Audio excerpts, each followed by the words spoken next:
This is the Wheel of Time Spoilers podcast. So welcome everybody to Tangents of Chaos, the episode of What Spoilers in Between Lord of Chaos and Crown of Swords. I decided to kick Seth out for this episode also and invite in 4 other podcast creators or content creators so that we could do something a little different than we've done in prior books where we just literally talk about our lives and occasionally the book. I actually wanted to do something a little more focused because there's 8.5 billion podcasts and other channels out there making content. And I thought it would be fun for us to talk about our craft together because that would be super meta. Basically, was my thought. So I guess we should start with introducing everybody. So we have Jess of the Amerlin Study YouTube show. I don't know if you're doing that as a podcast or just YouTube. That's correct. Just YouTube. Okay, cool. And we've got Brett from the Wheel Weaves, who's been on before and is double booked for being on 2 podcasts and chose to come here. So I'm gonna be running back and forth here, so that's okay. Which is great. And we have Joe from Talk Around Riyadh back yet again. Hello. Again, and see you because we're doing video for the first time. And then also we've got Morgan of Podcast of the Dragon. Hi. You've all heard before and hopefully have listened to her amazing tangenty wonderfulnesses out there in the topical world. That's the lineup, and we're going to try to talk about how to approach Lord of Chaos, major story beats, issues that you have to deal with, where the hell Osangar and Arangar fit into everything, all the important questions. So I thought maybe you guys could all introduce yourselves quickly and I could stop nervously over talking. Who's going first?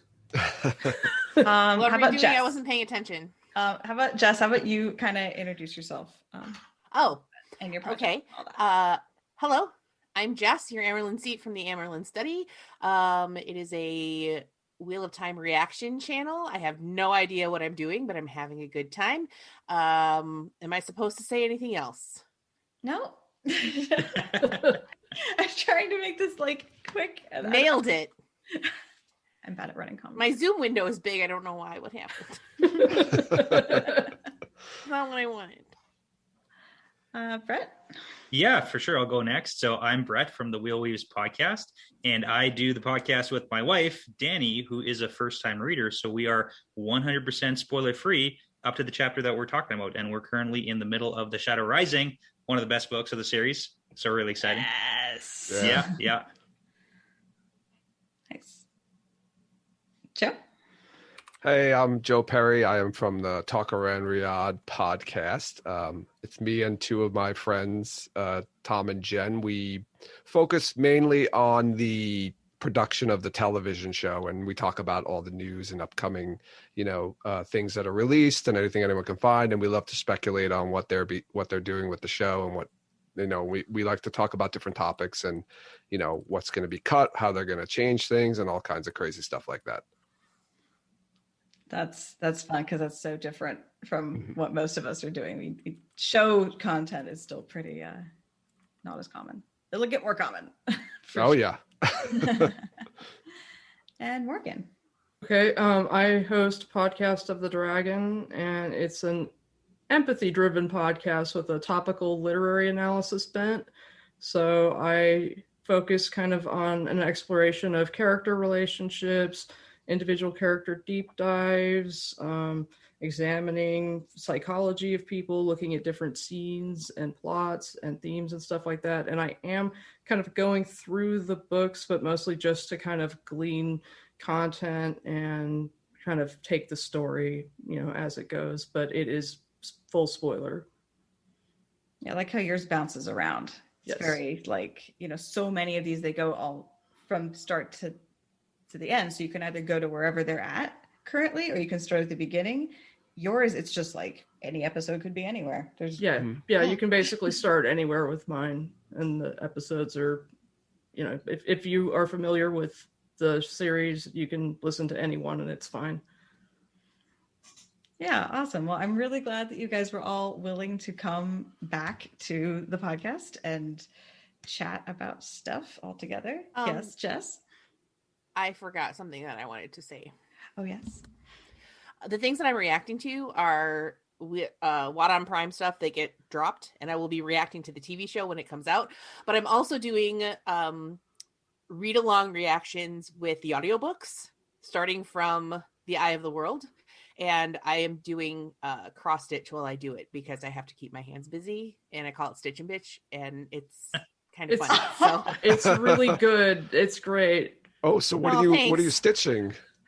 Right now I'm stitching a little sampler that says like something about friends never being far apart in their hearts or some shit like that. I'm going to probably pivot to some subversive stuff with swear words in it for the next project. So it's very cat Swain of you.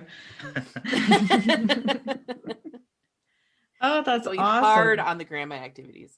Oh, that's dope. I only watched the first one of yours, but I loved the conversational thing where it's just running in the background and then you kind of like break in to like just laugh at it. Like, it's very so occasionally pause it to go on a tangent. Like, well, she stops and like pulls her needle through and then looks at the camera and makes some kind of snarky comment, and it's just fabulous. It's great theater. I'm having a good time with it. I've never done anything with YouTube before, and I'm just like, okay, I guess we're doing this now. So let's see what happens.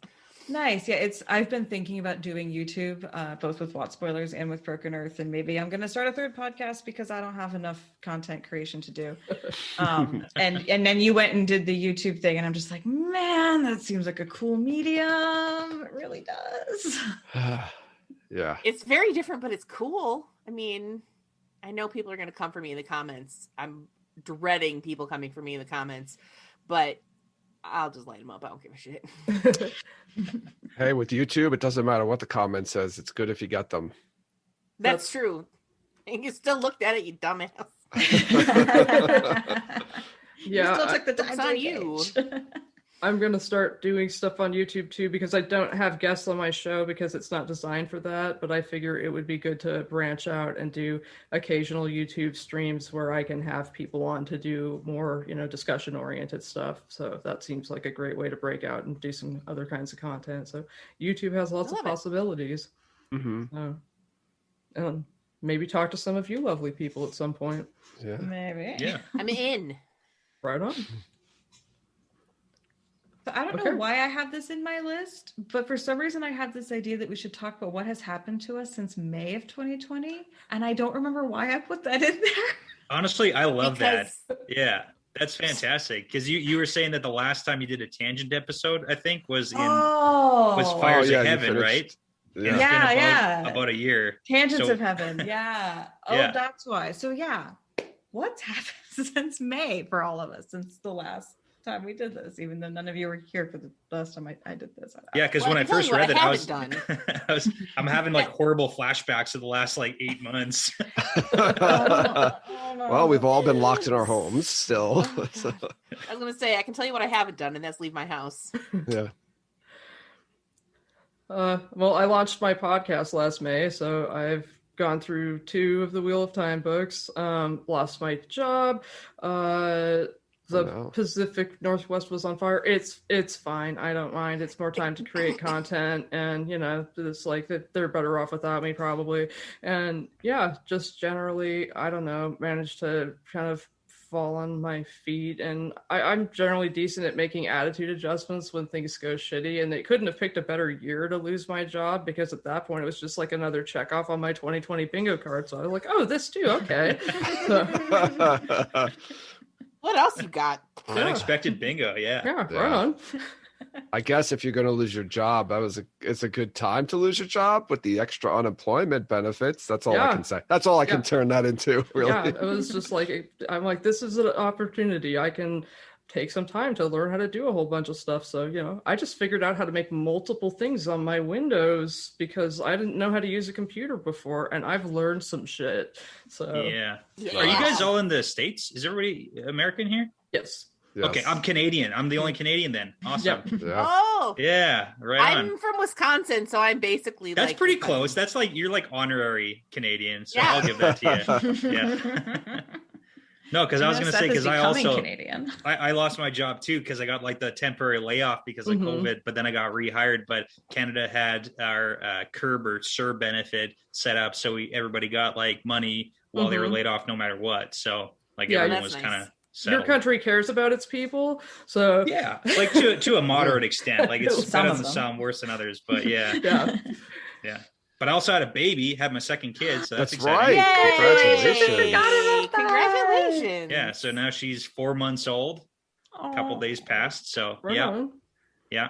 So I just don't sleep anymore. I've heard you don't need suckers. sleep like after a certain point. It's true.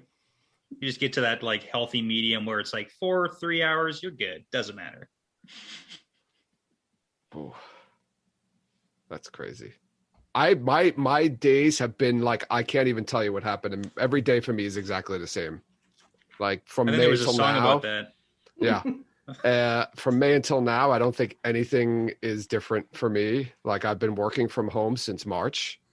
And I've been lucky to, still be able to work and work from home, but it's nothing's different for me. It's weird. It's just like every day is the same thing. It's all starting to blur together for me. So that's what happens when you don't leave your house really often. Hmm? I left my house. Go ahead. I'm sorry. Go ahead. Ah, I was going to say I have also been working from home since March. Actually, I think this week marks 1 year of our office being closed down and everybody being remote. So yeah, I'm close. I think I got another week or two before I hit that anniversary. yeah. So yeah, the days are kind of blend together for me too. Needing to like making content helps to break it up. Like, you record on I try to record on a certain day. At this point, I'm so fucking busy because I decided to go back to school because I'm a few credits short of my bachelor's degree. So I'm back in school doing that, working full time. And then I said, why not start a YouTube channel? And then I might have another collaboration thing happening with some other people. And then I'm on the SpoilerCon committee.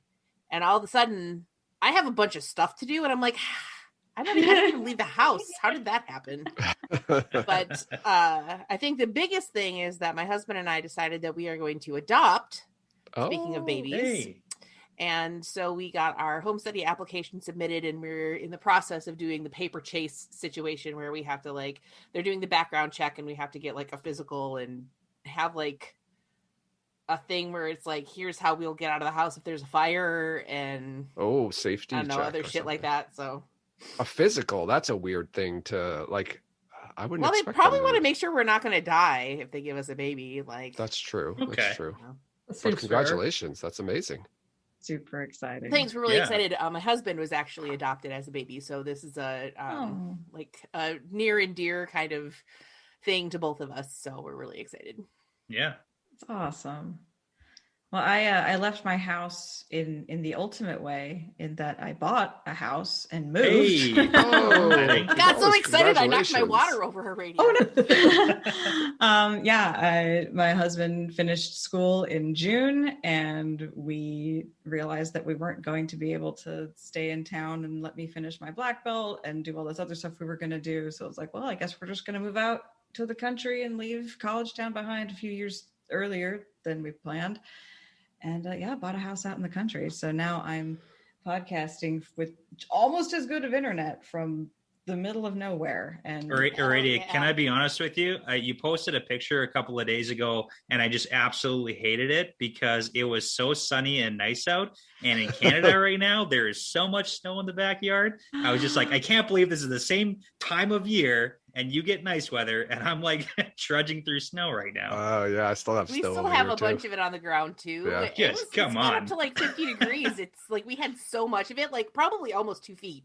Like Yeah. when I first looked at the picture, I was like, this can't be recent. Like, I don't know, maybe last summer or something, but Yeah. No. It was gorgeous here the last few days. All the cold, like rain came in today. Like I was hanging out socially distanced with a friend, listening to a lecture today. They came over to use our internet, and it was so cold and damp and just like gray and drizzly and raining off, rain on. It was, those few days of sun were such a balm. Yeah, to be fair, we get So like nice to 5 see days it. of sun all winter. Aradia and I are both in Oregon, and we don't get very much. Yeah. So, Yeah. The Yeah, other that's big rough. change. Sorry, go ahead. No, I just said that's rough. I was sympathizing. Yeah, and then the other big change for me was coming into the podcast. That's the other really relevant change for me in the last year, is going from frequent guest to co-host. that's like a BFD though. That's pretty awesome. yeah. It's Yeah. kind of wild. Yeah. It's like, and then like Jess, like I turn around and suddenly I'm in charge of the SpoilerCon committee. I have 2 podcasts, one of which I'm neglecting. I really want to start a third one. And like, I'm not even employed. Like I'm happily unemployed and not needing to look for work, but suddenly I have. Kind all of this sounds stuff like I that have to Seth do. guy just stuck you with a bunch of jobs. Like, where is that guy even? I Is he even know, here? right? I don't How know. is this Seth jerk? But here's the wild thing. So when I was in school, I had my only job ever was working at the library there, and I was making like $400 a month, which was awesome because it was like coffee money, and I got to play with books and listen to audio and listen to podcasts, which was great. I'm making more money now as a podcaster than I ever did. So this is literally the highest paying job I've Nice. ever had. Oh wow, that's That's weird. exciting. Yeah. Because I have Yeah. the financial privilege to not have needed more jobs, but still. When it- I started my first Wow. job, the minimum wage was like $4.25. Not to That's sound how much old. money that that's what I was making washing dishes at the YMCA camp when I was Yeah. like 16. Yep. I was like, wow. It's not much better. See, Well, and my minimum wage was like $6, but that's Canadian dollars. So like, I don't even know how that converted back then. Well, you're younger too, but yeah, I got a A job little at the bit, VA. yeah. Yeah, at the VA hospital, and it was great because it was more than minimum wage, and I made like $5.81 an hour, which was weird, but it was like it's not $4.25 or whatever it was at the time. So, yeah. So everybody had a decent-ish year, all things considered. No major parts fell off. Nothing Yeah. broke. Yeah. It's always a win. I'm still here. Like, I can't complain. I have a job. My husband got laid off, but we're financially stable enough that he can wait to find a job he actually wants instead of just applying for whatever, you know. That was a hard concept for him to like grasp. I'm like, no, babe, seriously? If you don't want the job, don't apply for it. Like, you don't have to do that, and don't take the first offer that you get. Like, get a job you want. We're fine. Which is weird for both of us because we were broke for a long, long time. So, yeah, it's been really nice. Like, family is all healthy. Like, Yeah. not bad. Well, good. Yeah, I still haven't managed to bully my warder into letting me get a dog. That's my real big failure. of Oh, I this got a year. cat. That's probably the one Oh. thing that happened. I got Ooh. a cat during this whole thing. That's about it. Nice. That's the one change I think that I've had. Is we got a cat. Joe, what's And- your cat's name? Oh well, All of the course. deeds. Her name is Min Farpaw. Yeah. Oh, yeah. Yes. Very That's so good. good. I got to name the cat. My kids named their guinea pigs. I was like, I'm naming the cat, That's great. That's fantastic. Our paw. Perfect. and she's awesome. Yeah, she's great. Yay. Cats are fun. She's good. She she hangs out and like lies on the couch here while I'm working, and when I go upstairs when work's over, I'll sit down and she just like comes over and just plops right on top of me and lies on me. So we bond. That's nice. Oh, I need Love a fur cats. baby. Need a fur baby. What you do, Aradia? You just go to like the Humane Society, You go get one. Yeah, we went to Yeah. the local shelter. get the dog, get the one you fall in love with, get your dog, bring it home, and be like, "It's done." You're gonna make And me the take this dog sh- back? Are you gonna make me look like an asshole and take this dog back to the Humane Society Yeah. Would be where very it doesn't humane, have a wouldn't it? home anymore? Like, And the ask for shelter by forgiveness, me, not permission, babe. the shelter by me doesn't even charge any adoption fees. It's free, so they just give you the cat. Nice. Wow. Yeah. Nice. Real nice.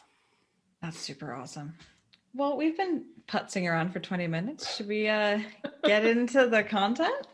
Sure. Let's You get did into say the we were going to content. try to do this, so like, well, let's give it a college try here. Yeah, it's a deal college try. So yeah, I thought that there's a lot happens in this book, just from a plot perspective. Like I was flipping through the book and looking at all the plot points and just being like, wait, also that? And also that? Mhm. And also that? Like on and on and on. I think it's almost like Shadow Rising levels of plot dense, even though it Mhm. doesn't feel like it. If you actually add it all up, it does.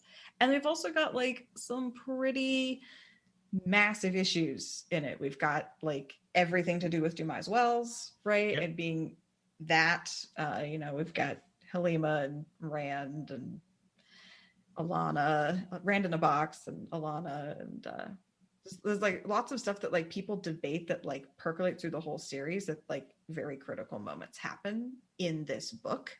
Yeah, it's definitely a setup for like what happens in the rest of the series in a lot of ways. Oh yeah. And it also Yeah. has the worst cover art. I don't know if you guys realize that. Oh my god, this is definitely I my haven't looked least at it favorite in a while. cover. Oh my It's like god, a Rand. horrible romance. Yep. I gotta throw it Yeah. out there because I like talking about the artwork, and I love the artwork for most of these, but this is the worst book cover I've ever Oh seen. yeah. in I the would Wheel of agree Time. with that. It's not even just his outfit, but like There's- what is the position he's standing in? Like what's that? He's like doing like he looks like There's nothing happening. Travolta in like one of like Staying Yeah. Alive or one of those The movies. V is so deep on that white. Seriously. Yeah, there's the V and like there's a Drakkar that's like there's no Drakkar in this book. Yeah, that's the one thing I always point out already. I was like, I don't remember a Drakkar in this book. Like, Well, that's because they were way up in the sky and you didn't see them. So I didn't see it. They were there. They're always there. it was there. Even Robert Jordan didn't see it. yeah, That explains so much. And then the woman down in the corner, like supplicating in what looks like, I don't know, like a poncho? It kind of looks like a poncho. Yeah, it's an Aes Sedai poncho. It is. They And do it's have like, well- ponchos. All the Aes Sedai get ponchos. coming Mr. soon to Sweet, Watch friends don't Spoilers let friends wear merchandise. ponchos. Like, what is Aes Sedai poncho is available. Yes, totally. everybody add it to your merch store? It's a Yeah. next big thing. $79.99. Cool $80. They're good. For sure. So I don't quite know how to go through this. Maybe we could just go through like the major story beats and kind of and yeah, I kind of want to hear what you guys are thinking about in terms of how you are going to approach this book or have approached it. Because obviously Morgan and I have both done it to some extent. Morgan hasn't done the whole book, but you at least could have touched on it because of the way you go topically. The other three, you guys are looking at this is in however many months or years. So I'm interested in how you're going to approach this book. So I don't quite know how to drive the conversation per se, because I mostly want to hear from you. Sure. Which point do we want to start with? Yeah. I guess we could just start at the top of the list. yeah. Yeah. That I mean it's more or less chronological. So So Rand bouncing around, going from Camelin to Carrion, like back and forth. I appreciate that he wants to get away from stuff, that he wants to be by himself, but like he's so far up his own ass that he doesn't realize what a high value asset he is and that he's putting himself in danger every single time he does this. And it's like, my dude, there are people who are literally begging to like watch your six, and you're just fucking off whenever and not telling anybody where you're going. Mm-hmm. That's just so fucking dumb. It's so dumb. Yeah, It's like, I he's know he's dealing just a with kid the, and whatever, but like, have you learned nothing in the past however many books? Like, and between that and dealing with like an authority issue, like he doesn't ever want to be told what to do. I mean, I get it. Again, like I understand where he's coming from because he's gone through some like stripes here, but gosh, like bad decision making. yes, early in the book, he's bouncing around, and it's like, this is why Dumais Wells happens. Yeah, it's all a Bro. setup, obviously, for how that happens. But I mean, he's taking Aiel with him when he goes, and people know when he goes back and forth. And I think, you know, that obviously the incident at the end when he, you know, disappears, it's kind of like set up because it's building up to like him getting frustrated with the you know, the maidens wanting to come with him every time, and him like, you know, saying, okay, only this many can come and only that many can come. Plus I get confused. I start getting confused, you know, when I was re-listening to this book as to like who's in what city and where he is at which time. And it was because I remember I was like, okay, wait, Egwene's there. Wait, Avienda's there. When did one go to the other place? And I'm getting confused as to who's where. So like, I'm always thinking about stuff like this from the, you know, perspective of like how they're going to do it in the show. So I'm like, are they going to have him bounce around a lot from different cities? Is that going to be too confusing for viewers? Important point though, to the end of the book. So. Yeah.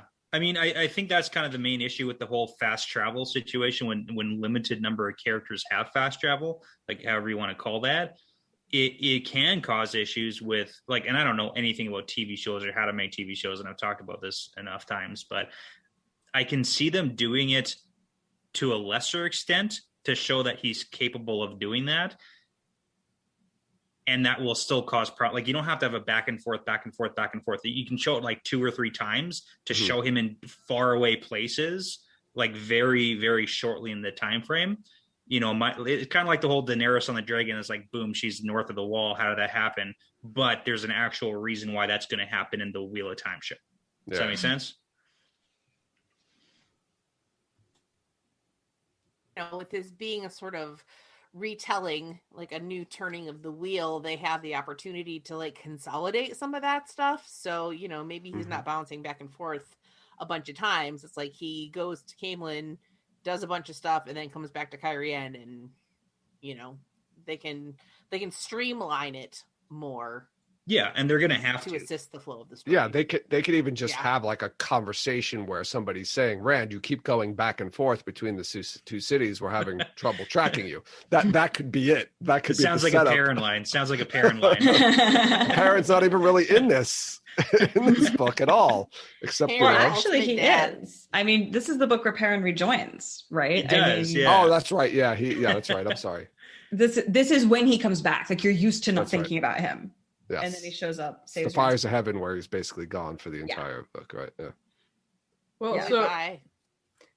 so I'm not sure if I'm gonna choose because you know I'm probably gonna do more episodes per book the further books in I get because there's so much more topic, and this is such a topic dense book. But if I'm gonna approach this kind of Rand bouncing around, I'm gonna do it from the whole Freudian aspect of, you know, why is Rand running? You know, what's going on in his mind, and kind of try to like, you know, break that apart and look into, you know, how bad he is mentally at this point. You know, I am trying to like, at this point, I mean, to the Dragon Reborn, and just kind of looking at the degradation of his mental illness. And so get to the point of, you know, where he is pushing his friends away, and just, where he is mentally, and you know, how everything sets him up to be taken just because he's running from everything. And so, and kind of, it's almost like there's obviously a before and after because of Dumai's Wells and him being taken and everything that gets set up for that. But it's almost like there's even more of a before and after. And, you know, it is trauma, you know, caused because of, you know, him pushing everybody away and everything that gets set up. There's like so many layers to, you know, one of the many things that causes Rand to kind of break apart that, you know, makes this book really heartbreaking for him. So I'll probably, you know, get into that. Morgan, I think you have like an awesome point about that because of like Rand's mental wellness right now, because it's kind of funny, but throughout the series, Rand kind of always had a direction. Like he leaves, you know, Two Rivers, and it's like, boom, we got to go to Tarvel, and nope, we got to go to the Blight. Nope, we got to go to Eye of the World. And then it's like, okay, I'm in the mountains for a long time and I'm going crazy, so I got to get to Tyr. And then in Tyr, he's like, okay, I'm formulating this plan, and I got to go see the Aiel, and I got to conquer that whole deal and like become their Karakar and everything. Like he always has a direction. And then all of a sudden in Lord of Chaos, he like starts the tower. Like he does the Black Tower stuff in this book, if I'm not mistaken. Yeah. But all of a sudden he's like done all these things, and it's like he doesn't necessarily know his next move, so he's bouncing back and forth, like, what do I do next? And he's just bouncing around, kind of hitting on Min a little bit, kind of not, like he doesn't really know how to take that relationship. Yeah. So, and then everything is like all hits ahead when he's captured, and then Do My Wells happens, and then he finally has a direction of what to do at the end of this book. But like the entire Lord of Chaos is like, what is Rand doing? He doesn't know. Yeah, he's spinning wheels. He's bouncing back and that's forth, a really right? good point. And I think he's kind of putting that under the guise of like, I'm trying to keep everybody off balance, but he's really but it's like you're doesn't not actually know doing anything. He doesn't know what to do, but he's trying to like, say, no, I'm just trying to keep people off balance so they don't know what my next move is going to be. And he is setting things up. He's trying to set things up at this point, right? Because I think this is like, right, isn't he making plans to go after Samael in this book already? Yeah. But that's the thing, is like, what's really happening? Because you moved so fast before this book. Like it was all boom, boom, boom. And all of a sudden it's like, pump the brakes here. But yeah. Yeah, and I think he's like in a whole punishment stage. He's punishing himself for what happened to Moraine. He's trying to think of, that'll never happen again. And then he's starting to seriously get loose there and talking to him in his head. And he's just not doing so great. And so that'll be really fertile ground to kind of explore. And, so I think there's a whole, why is Rand doing what he's doing? Oh, Seth makes a good point. Avienda and Matt died. And even though he was able to balefire them back into existence, like there's a lot of internal fuckery to explore. So yeah, he doesn't really think about or dwell on that too. At least we don't see him really dwell on that part too much, though. It's weird. I don't know. Yeah, but I feel like, okay, he was able to balefire them back to life, but like that doesn't undo the trauma that happened. Yeah. When they died, it's like, and even though he doesn't say anything about it, but he may not even realize it, but like that has fucked him up. He's seen Matt die twice, basically. Yeah. Oh yeah. Yeah. And like the thing, poor kid. And saved him both times. So. I mean, technically, Matt didn't die that time, but no, I know, but he. And like the thing with Alana and what makes it so doubly heartbreaking, and I'm already kind of mapping this episode out in my head, is the fact that he meets the two Rivers girls before that happens. And so he is like, RJ returns him to innocence beforehand. He's talking to him and it's like he's returned to being back home, and you get sweet, Rand, almost like you get to see Eye of the World Rand again for a little bit, and he's returned to that. And then he goes in and he experiences this horrible violation. And so it just makes it like a doubly ugly scene.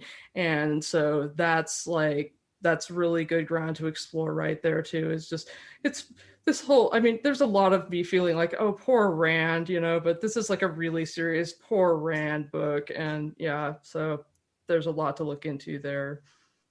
Yeah, to your earlier point about him not feeling trapped and not knowing where he's going, like Alana bonding him is a huge part of why like he cannot feel safe. There is nowhere to be safe. Not only does he not have a mission, now he can be blindsided by the 1-2 punch of the two Rivers girls realizing he's the dragon and then being rape bonded. Like So this is like a part in the story that I always like. I like Alana's character a lot, and when she bonds him, I'm like, oh wow. And I think when I first read this book, and I read this back probably like over 20 years, well, probably around 20 years ago now.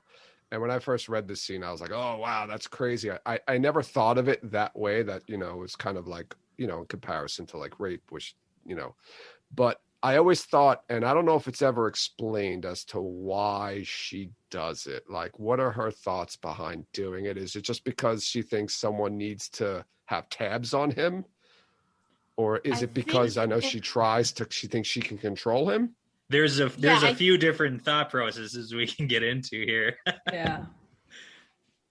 A control thing, partly a wanting to try and get inside his head thing, because obviously the tower they want to be able to control him, or at the very least I imagine want to know what the hell he's doing.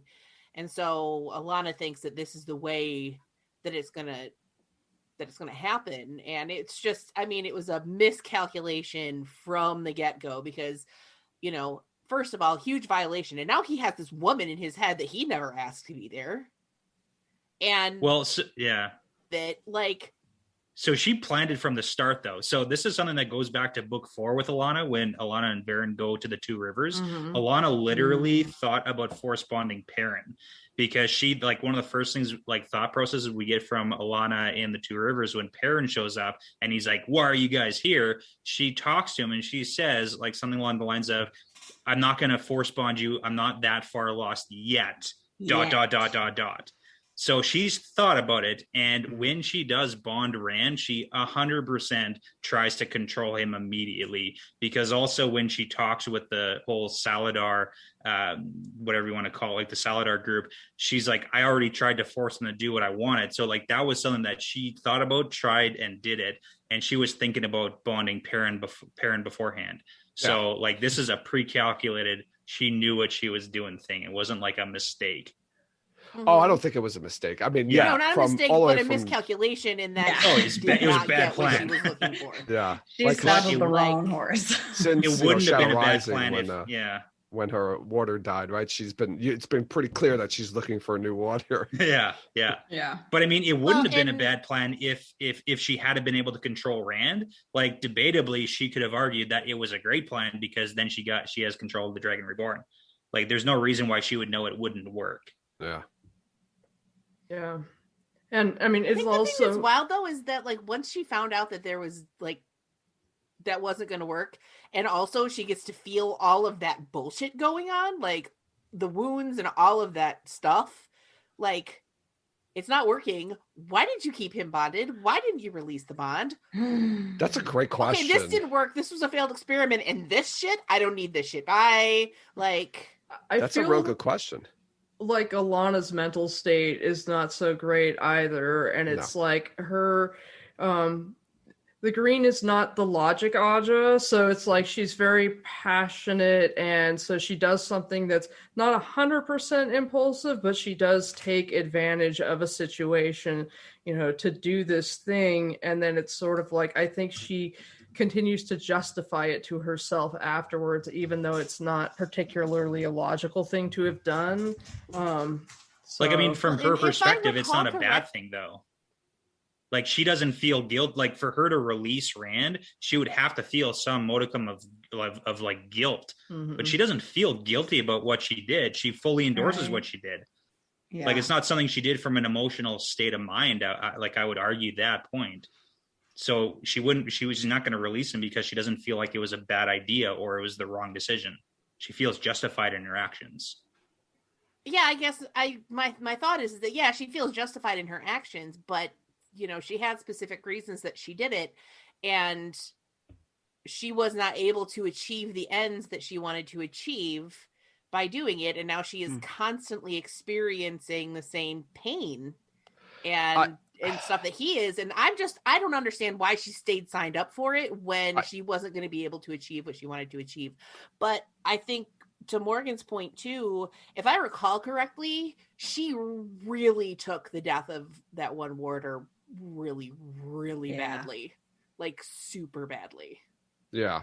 And you know what, to your point, Jess, the reason I think that she kept him bonded was at that point, I think it might have been known that she bonded him, and she might have been getting pressure from other Aes Sedai to like keep him bonded, because everyone was really right. All the other Aes Sedai became very interested in Alana because she knew where Rand was and she knew his emotional states, and she became almost like a little like relevant. Alana always wanted to be relevant too, right? She wants to be close to the action. She wants to be the green, like that green sister, right? She's like a thrill seeker kind of. She's got that mentality. So, so you want to go down in the history books, I mean, if you think about anybody, you want to go down in history, but like hopefully for something. But if not for something good, just for something, right? Like she was the one who bonded the Dragon Reborn. Not the only one, though. There are a lot of people in Rand's head. There are so many people. It was crowded in there. Paying rent. They could have made a sitcom about that. Poor Rand. God damn. Oh, all right. What's next? Yeah, Lana's terrible. Let's go. Yeah, Next moving one. on from Alana. So fuck Alana. Yeah, she's just not great. So Perrin and Fail Oh, God. rejoin the series after being gone for an entire book. They rejoin the plot, which Right. is kind of important. I love what is it? It's at the end, I think, of the Fires of Heaven, right? Perrin's just like, oh, I feel Rand. He needs me. I was like, that's Taviran. That's Robert Jones. It's like, I need a way to get Perrin to go back to Rand. How do I do that? Oh, Taviran. That's right. I put this whole thing in there. Hey, great plot device. So like we got to Yes. give RJ points for being like, hey Yeah. guys, I'm gonna do this in the book series. Just like Bulletproof watch for plot it. armor. But Yeah. we do get yeah. Brilliant. Perrin It's meeting fantastic. Fael's parents for the first time, which is a pretty fun scene. Oh yeah, yeah. The whole You want to know getting what? I the love Bashirs. Fael's parents. Oh man, They're fun. I Oh, don't they're love fun as Fael, hell. but I love Fael's parents. I'm not a fan of Dira, honestly, but I really like Davram. Like, I love the fact that she's like bigger than him Mhm. and kind of more intimidating than he is. I like that. I think that's fun. Yeah, I do really her badassery when they have that break-in in like Gathering Storm or something, and she's like, "Oh yeah, this guy tried to kill me, so I hit him with a chair and stabbed him, but he got away, and it's just another day." It's pretty Yeah. badass. It reminds me of like Dira in what's his face? Davram. If you ever saw that one episode of Bob's Burgers where Bob is holding Linda back and somebody like or no, he's holding somebody else back and they're like, why are you pushing me? He's like, no, I'm protecting you from Linda. She's crazy. And that's how I imagine like Dira and Davram to be. Like, he's getting people out of her way. Like, no, she's nuts. You do not want this. Like, it does explain a little bit of how the way Fael treats Perrin in their relationship when you see the interactions and the weirdness of the relationship between Dira and Davram, because it's just so weird. And Perrin's like dumbfounded as like, what is this? I have no idea what's going on here. You want me to argue and yell? I don't get it. she married the wrong guy if that's what she wanted, because that's so not his style. Right? Like, Yeah. he's so chill and she has no chill whatsoever. But I mean, that's Davram though, right? He's kind of chill and he doesn't really get ruffled. So it's almost like Perrin's Davram and Fael's her mother. But I feel like Davram entered into the relationship knowing what he was getting into and knowing what the expectations were. Because everybody, like, every time I say Fael sucks because she's abusive, they're like, oh, but it's cultural.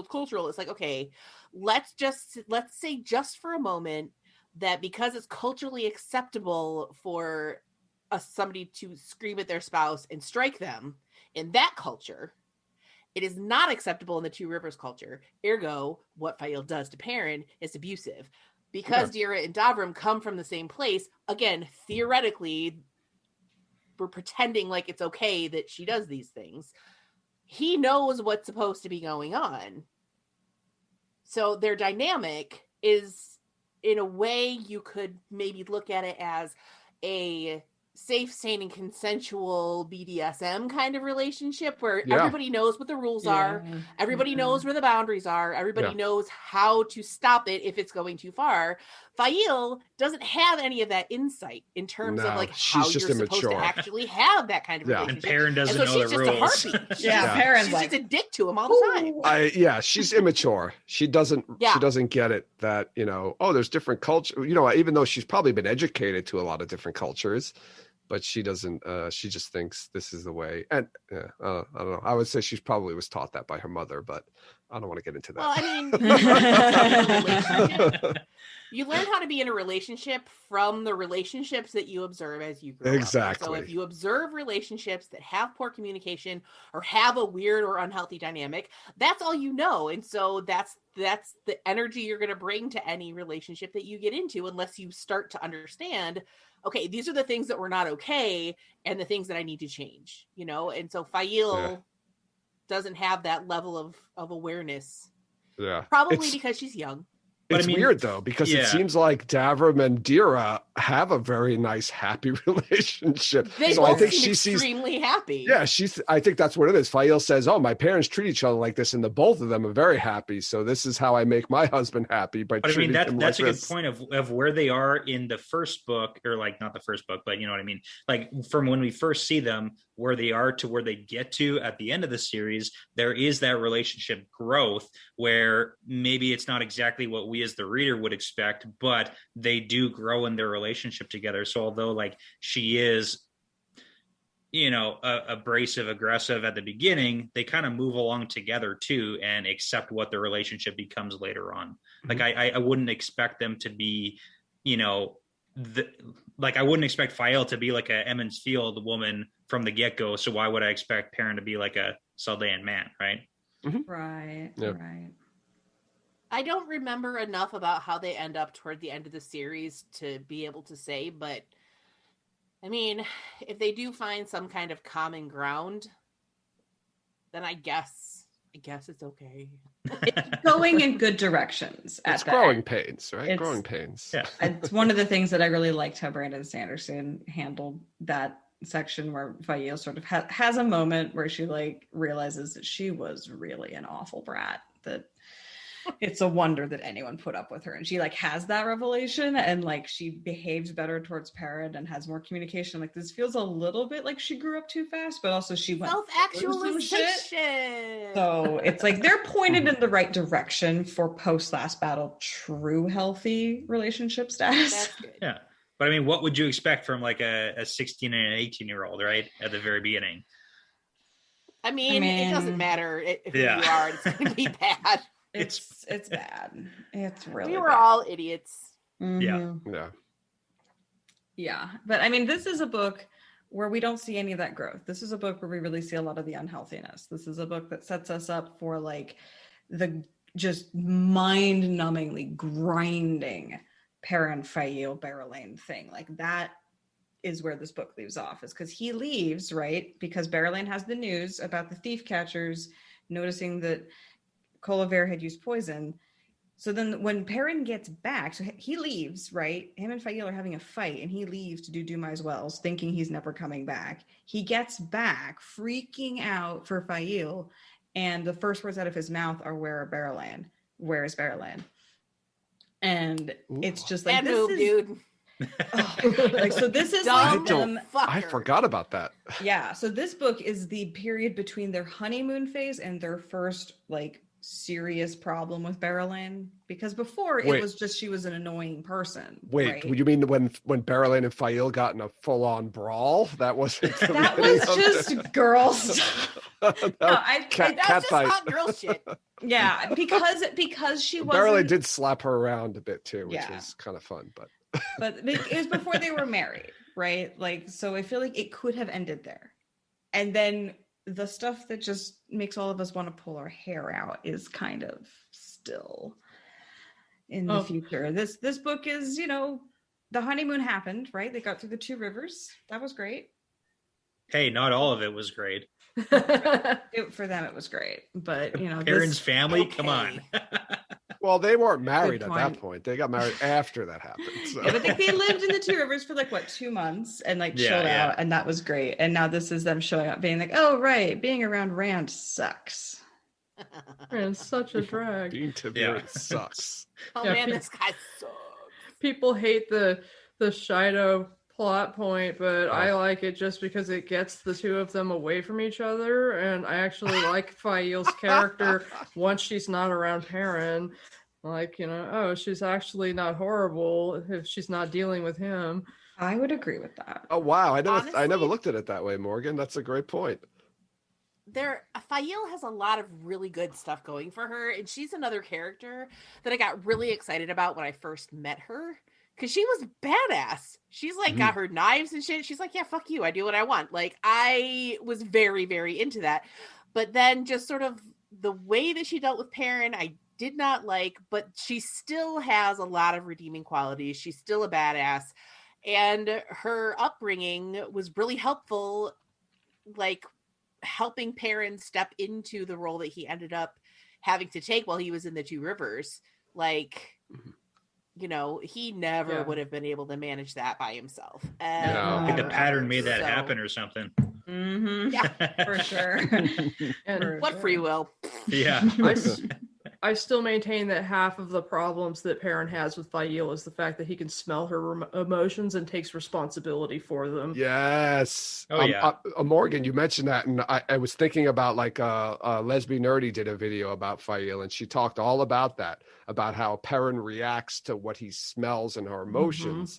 And like she was saying, like, imagine like people reacted to what you were thinking rather than what you actually do, and totally and unfair. that's got to be super frustrating. And Yeah. I was like, oh my god, you're making me sympathize with Fail. But yeah, it was a great point. Perrin is already not a great communicator, and he uses the fact that he can smell what's going on with her as an excuse not to communicate. Whereas if like she knows what his deal is, like she knows what your deal is, dude. You can talk to her about the wolf stuff. Yeah. She knows. So like, instead of being like, okay, I'm smelling jealousy on you. Are we cool? What's going on? Yeah. And then I don't know, talk about it like adults. Yeah. But instead, he's just like, okay, well, I'm smelling this. I'm going to assume it's this, and then I'm going to decide how I'm going to fix that based on absolutely no other feedback from her whatsoever. Yeah, I could not handle someone who could smell my crazy. It's like, come on, dude. Welcome to the Terror Dome, my friend. It's basically like what was that? One of those stupid movies where like what the guy can hear what the girls are thinking. It's like one of those things basically. Yeah. But I never thought of it that way, and I was like, oh my god, I look at Fail in a whole different way now. At that point, but I still am upset about what she did to him in The Dragon Reborn. So. Oh yeah, I actually I'm doing a bunch of like getting bonus content together for a Patreon, and I have a bunch of like random thoughts mini-sodes, like generally when I'm high and I'm like suddenly like, oh, this is cool. So I kind of like talked out like what she must have seen when she first saw him in the end. Is like, you know, and it was actually kind of funny to, instead of just being like this presumptuous shithead hopping on the boat and being like, you know, I'm part of your party now, just imagining like her looking at him and watching everything and like what might have been going on through her head to make her decide to do what she did. It was kind of fun. So, and made me not quite hate her as much, though I still would have thrown her off the ship. You know, Perrin was too nice. I realized I misspoke. I mean, from what she did to him in the beginning of The Shadow Rising. Yes, yeah. That's what I was thinking of. Yeah. This is, oh fuck. I had a thought. Crap. Oh no. You need a pen and a paper, Aradia. That's what I do. When people are talking and I come up with a thought, I jot it down so I don't forget it, because I will. That is so smart. That's very competent of you. What's it like? So someone brought up the Shido. Yeah. Oh yeah, the Shido. Oh, good segue. There you go. Yeah, someone brought up the Shido, and I was like, I hate the Shido, and I hate a lot of this Shido. Yeah, and I hate a lot of their storyline, and I was all for cutting them out, like thinking again about the TV show, cutting them out after at the end of when they attack Kyrian. I was like, let's have them just wipe out the Shido at that point. But then I forgot that they play a role in Dumai's Wells, so I'm like rolling wipe them out there. Yeah, exactly. Roll my thoughts back. Dumai's Wells, the Shido are done and finished with, because after that, their story is just like, Yeah, They're birds from the pattern. Just get them out of here. Yes, I agree with that, and I think that what they should do instead is have send Perrin to Geldon, but have him grab Alliandre and then send him off to Almouth Plain to start tying in those plot lines earlier on.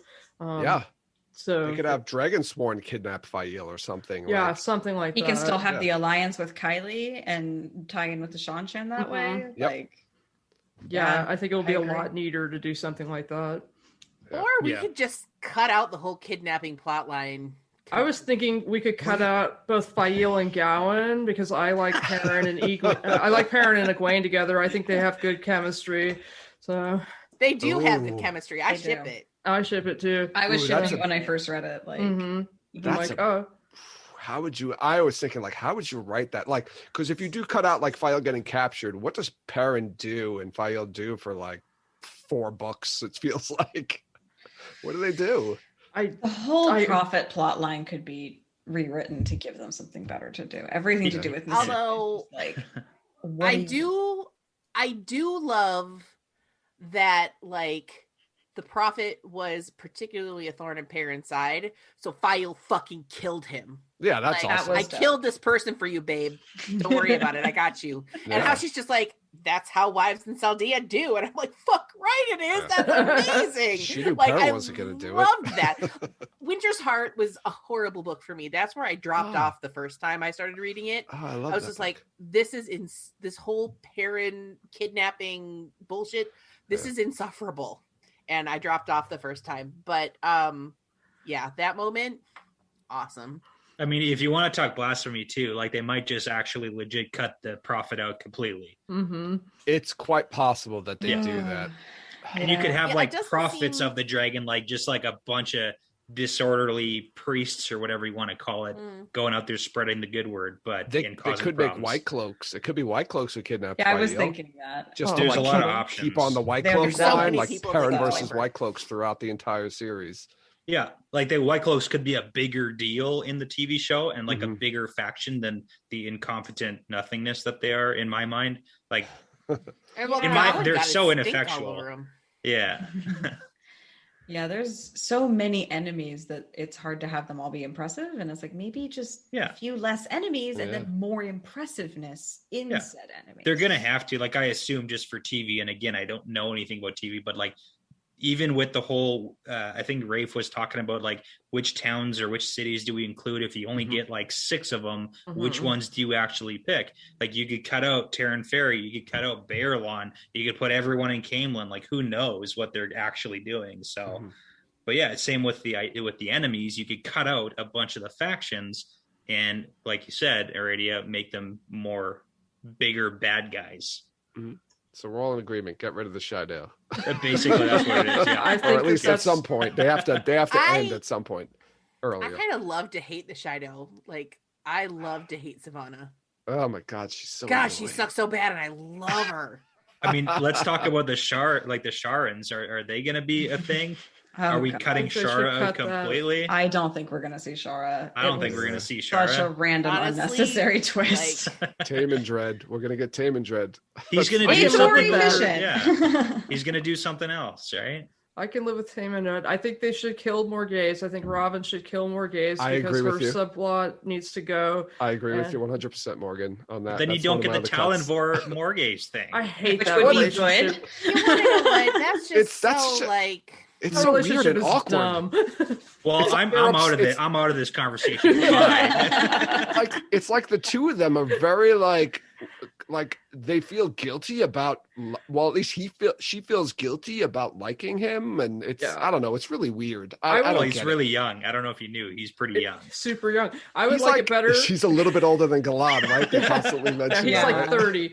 I'd like it Yeah. better if Talonvor were gay or something like that, so he could just be like her loyal soldier and it wouldn't be that awkward, horrible plot line. But I think they just need to kill her off. It's cleaner that way. I agree. And I get that RJ needed a plot device to get Galad to be in charge of the White Cloaks. And, you know, as Mm-hmm. far as that goes, it wasn't a bad one, but there are cleaner, easier ways to do that. So But then how is Fael and them going to escape from the Shadow in the pit when Morghese channels the little flag or what is it? She channels Yeah, like a piece scarf. of cloth. That went on for so long. We're way and I off. was like, We're way off a lot of chaos right now. Which book are we talking about? Doesn't matter. Chaos. Just chaos. That's all. you wanted chaos, you got it. But this is this is the Shido before they lose all their oomph as an enemy, right? Like they've helped Matt create the band, and now they're going to help create the World War One of Randland's experience. This is still when the Shido are awesome. Like if they got wiped out with Dumai's Wells, they would have just stopped at their peak. This is peak Savannah. You know, she's off doing her false flag with killing the wise one, and she really thinks she's got it made. She's even considering double crossing like a random dark friend who's actually a Forsaken. Like you could do something really cool where you just have like Savannah and the wise ones, and you don't have all of the spears and everything. So there's a smaller group of like rogue Shido channelers, and have them have kind of a plot line. You could do something cool with that. Like reverse Tinkers. Like they're violent as all hell. Yeah. Traveling around. There's a Nameless says so much wonders heart. Hey, I like that book, so I'm cool with that. I think that the ending when Matt is stealing away with Tuon is like nail biting. I've read it so many times, and I'm always still just like same. That's one of my favorite fat endings. raindrops. It's got the cleansing beginning in of it Winter's too. Heart, the end of Winter's Heart, thumbs up on both. The middle, not so much.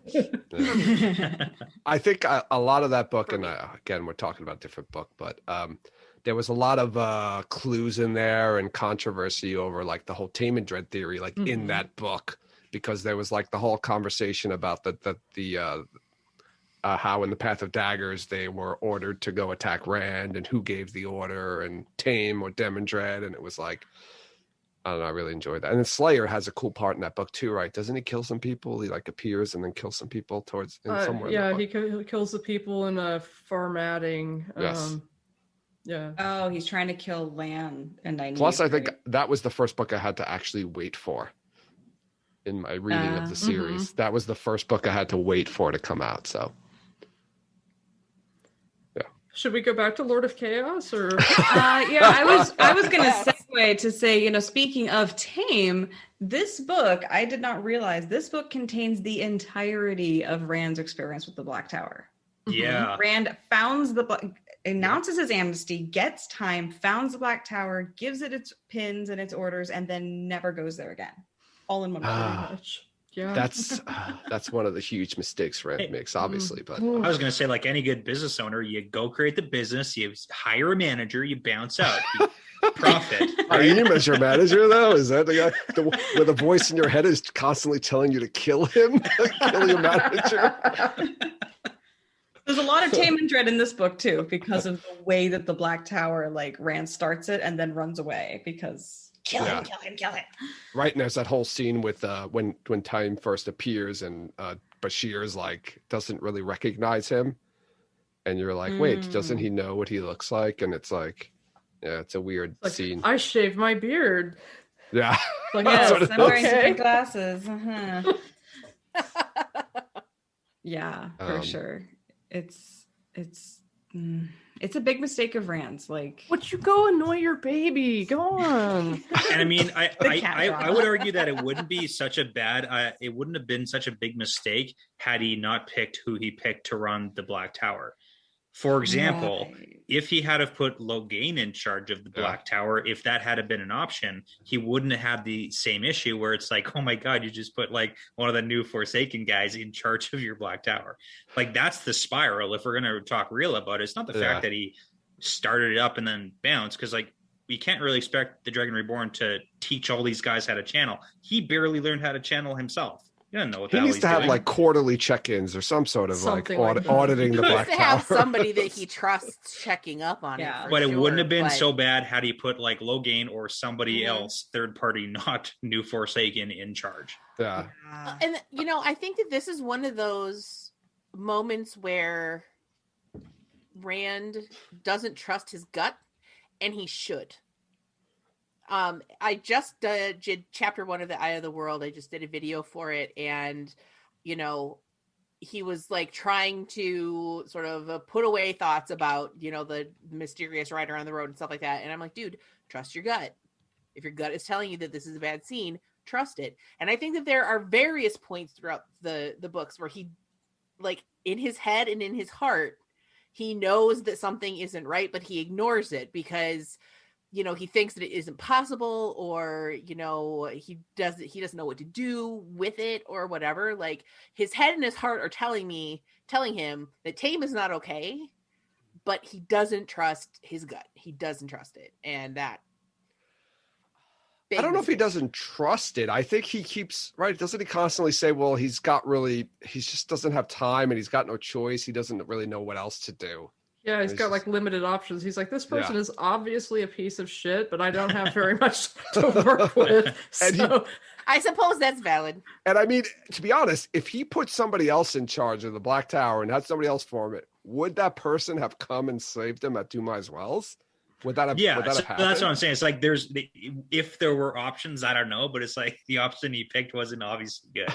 I mean, Loghain's still stilled when that choice gets made. Mm-hmm. Yeah, that's true. And that's why I said if he had options, and that's the big question mark. If so, and then he assumes that his gut is LTT. He's like, I'm going insane. I have a voice in my head. My gut is definitely not trustworthy right now. And it's like, okay, 90% of the time you're right. But you know what? His gut isn't telling him to kill all the other people that he kind of trusts. So this is what I'm saying. Like this is a pretty big one where like, but you should still be like putting crazy. A big, if you have any voice in your head ever that's like, hey, just kill this one guy, just the one dude, nobody else. It's like, as soon as you kill that one dude, it's going to be somebody else next. It's like, you got to be real cautious because that's a slippery slope. That's right. Yeah, be careful about listening to the crazy okay, guy. now we killed the one guy. Let's go get the next guy. Like, pretty soon you're like justifying everything. And that's a good point. That's a good point. Good. Just a little taste. Just to get you through the day. But yeah, it's the Black Tower has a really outsized influence on the rest of the series, given how little effort Rand actually puts into it. Yeah, I hope they treat it a little differently in the show, but I will say they have a way better recruiting strategy than the White Tower does. Oh yeah, they have a recruiting strategy. That's the better recruiting strategy. Yes. But I mean, we can get into the whole like the White Tower is ineffectual because of the like Black Aja / Ishi. Like that was totally his doing. He set it up to. Yeah, I think But they set themselves up for that. You know, they're in their whole sort of arrogance, thinking, okay, well, we're Aes Sedai and we're beyond reproach and all of this other bullshit. Like, we're too cool to go looking for other people who can channel. Like, there's a portion of that. That's but it's why also... their numbers are dwindling. Like, do you really think that there aren't other women out there who can channel? Well, they're also culling the ability out to channel by not. I use the word breeding, but by not, literally breeding. Yeah, I mean, and that's something that I talked about on my podcast too. Is that by essentially turning the White Tower into a convent and none of them having families and killing all the male channelers or gentling all of them. Where are your next crop of channelers going to come from? Well, the White Tower is kind of like an elite service academy where you have to work really hard to try to get in, and then Black Tower is basically like your regular enlisted troops where you've got people in charge of recruiting going out there and desperately trying to get their quotas, so you're going to get a lot more soldiers, and that's just kind of like completely different way of filling your ranks. And their training is much more intense, where it's just like everybody use the power all the time. Because you guys need to get trained fast. Hey, tell me it doesn't work. Tell me it doesn't work, Joe. Yeah, and if you die or you burn yourself out, tough luck. Oops. Yeah. With enough numbers, you've got it, right? If you have enough recruits, you can afford to crack a few eggs as you make your omelet. And it's kind of funny because I would argue that both towers, Black and White, are heavily inspired by the Black Aja / like the Forsaken influence on it. So I mean, that's why you see all these like issues arising in them. It's like they're very mirror to each other. Yeah, I mean, the White Tower ostensibly didn't get a Black Aja until almost 1,000 years after its founding during the Trolloc Wars. And then we're talking like 30% of their numbers are, But then the Black Tower is like, so as of right now, day one, ribbon cutting, we're run by Black Aja, male equivalent. So they've got, way higher percentage of Which I think is one of the best moves Ishii ever did, was like create that and like set up everything so that it's so ineffectual. Because if you, for example, if you broke the white tower down to where it's nothing, then a more competent white tower can come up in its place. But if you just make the existing one really, really shitty, then all you're going to ever have is that one really shitty white tower, which is why when the Saladar split happened, you start to kind of get those two sides that like rival against each other. It's the whole competition breeds, ingenuity and everything like that too. So Yeah. And the fact that Saladar was run by an Amerlin who had absolutely no problem whatsoever saying fuck off to the rules. She's like, I don't care if that's always how it's been done. We're not doing that anymore. We're going to do this. And she was successful, wildly successful. So, Yeah, this is also the book where Egwene gets raised. She doesn't really get to that point where she truly flexes her power. This is very much her just playing docile and learning the game and getting connected with Swan. But like, and my girl playing chess while everybody else is playing checkers. She sets up so much in this book that doesn't pay off for a book or two. But like, this is a book where if you know what she's gonna do, you're like, oh girl, It's really. I can't wait to get back to that. So like knowing what I know now, like getting back to that and seeing all of the groundwork, like it's really fun. Genius. I love her.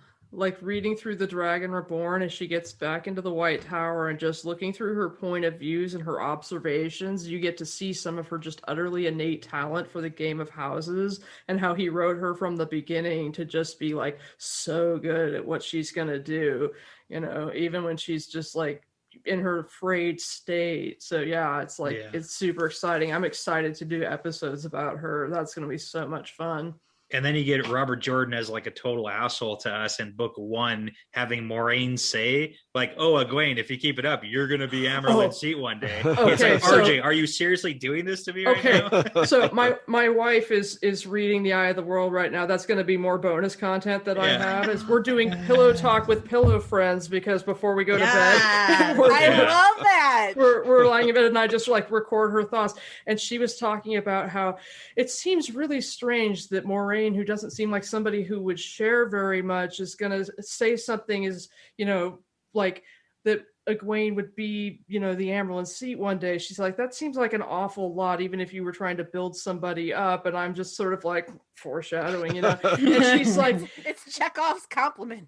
And then she's like, so I'm feeling like she's trying to like, bind Egwene to her more, because if Egwene is like her ally and is like really, like totally wrapped up in her, she's like, who is Rand going to fall to the end of the earth, and Matt's going to go with Rand. And she's like, so she's like made this whole change just by like totally flattering Egwene. And I'm just sort of like, that's really smart. That's kind of like, I'm like, that's so layered. I'm like foreshadowing, and that actually seems kind of brilliant. And so I got some just great you content. slip stuff like that in and you're like, I can't believe you just put that black and white for me to look at and read. I know. God, I know. yeah. The audacity. I know. Yeah, like come on. You slap me, and that's why the whole like reread thing's so important, because you just like look at all the stuff he shoved in your face. I know. I was so excited. I was like, I've read this book dozens of times and I didn't even ever see that. I'm like, it's not just foreshadowing. That's deep. Yeah. Super excited. So when I started reading these books, it was on the recommendation of a guy from Canada who was in my guild in Lord of the Rings Online. Was it Dave? Was it Dave? No, his name was Mike. That's a little Canada Dave's joke for you there. No. I think I got it. But yeah, when I started it, I had absolutely no idea, just the layers. Yeah. Well, even like book 1, when Matt is like, the amount of times that in book 1 and 2 that Matt like wrings his hands around his neck because he almost got strangled, the amount of times that happens is outrageous. Yeah, the amount of time, all of like, them. He gets hooked by Trolloc, like those little the ring hooks or whatever. Yeah. The catch balls. Like, never even every noticed that. every time that they're around, it's like Matt gets caught and almost dragged off. He's like, oh man, I almost got choked out. It's like, you can't do that to me. Yeah. Yeah, you think you know everything, Yeah. and then you're like, wait, every single word was actually placed very carefully. Yeah. Mhm. Yeah. And then you're like, okay, it's 14 books and you planned all of this like detailed ass shit from the very beginning? Uh-huh. My dude. Yeah, Yeah, there was a point somewhere in this book I remember where we found rocks. Matt was juggling rocks, and they perfectly matched up with all of the generals in the band that had just formed behind him. And I'm just Yeah. like, the rocks are foreshadowing or current shadowing. I'm just, oh, Robert. Yeah.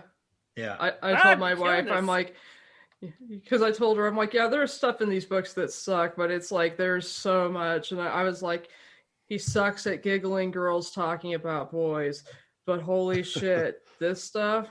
Yeah. It's like the people So that good. Matt was dicing or playing cards with when he gets attacked by the playing cards. It's like, oh, Mhm. every single one of those guys is Yeah. important. Okay. Yeah. Yeah. Like these aren't just like like I could easily see writing a book and just like putting in random names of people that he's playing cards with, because why does it matter? But then it like comes back. So Mhm. yeah, You got to know which of the 2,000 names are important. you got to know. Some of them are throwaways. It's all of them. Some of All them of them show are up important. in 7 books. Mm. Chances like in are this it's one- going to pay off. Right? Or like in this one, like Katarine shows up and Uh-huh. like she becomes very relevant in 3 books or whatever. Mhm. Like she just shows up a tiny little bit here, but like you're gonna hate her later. I mean, you hate her now, but like You're going to hate her even more. Get yeah, ready. she will stay true to her awful character. What are we doing now? I was gonna say, sticking in Saladar, we also have Nynaeve healing Stilling. Oh, So so one of my good. favorite parts. So good. Oh my God. Amazing. Yeah. Oh, that's Like such a she's great literally part. just in there dicking around, and then all of a sudden she's like, "Oh, I fixed it." She's distracted, she's angry, she's irritated, like Yes. That's like the perfect concoction for your brain, though. Like, I don't know if you guys are the same, but if you have something you have to work on, like go Mhm. do some housework or something like monotonous, like my thing's yard work in the summertime when that's a possibility. It's like if you have something you got to think and figure out, Mhm. perfect timing, because like you let your brain work in the background. And that's Yep. what's happening with Nynaeve. It's like she knows what she knows and she's going to figure it out.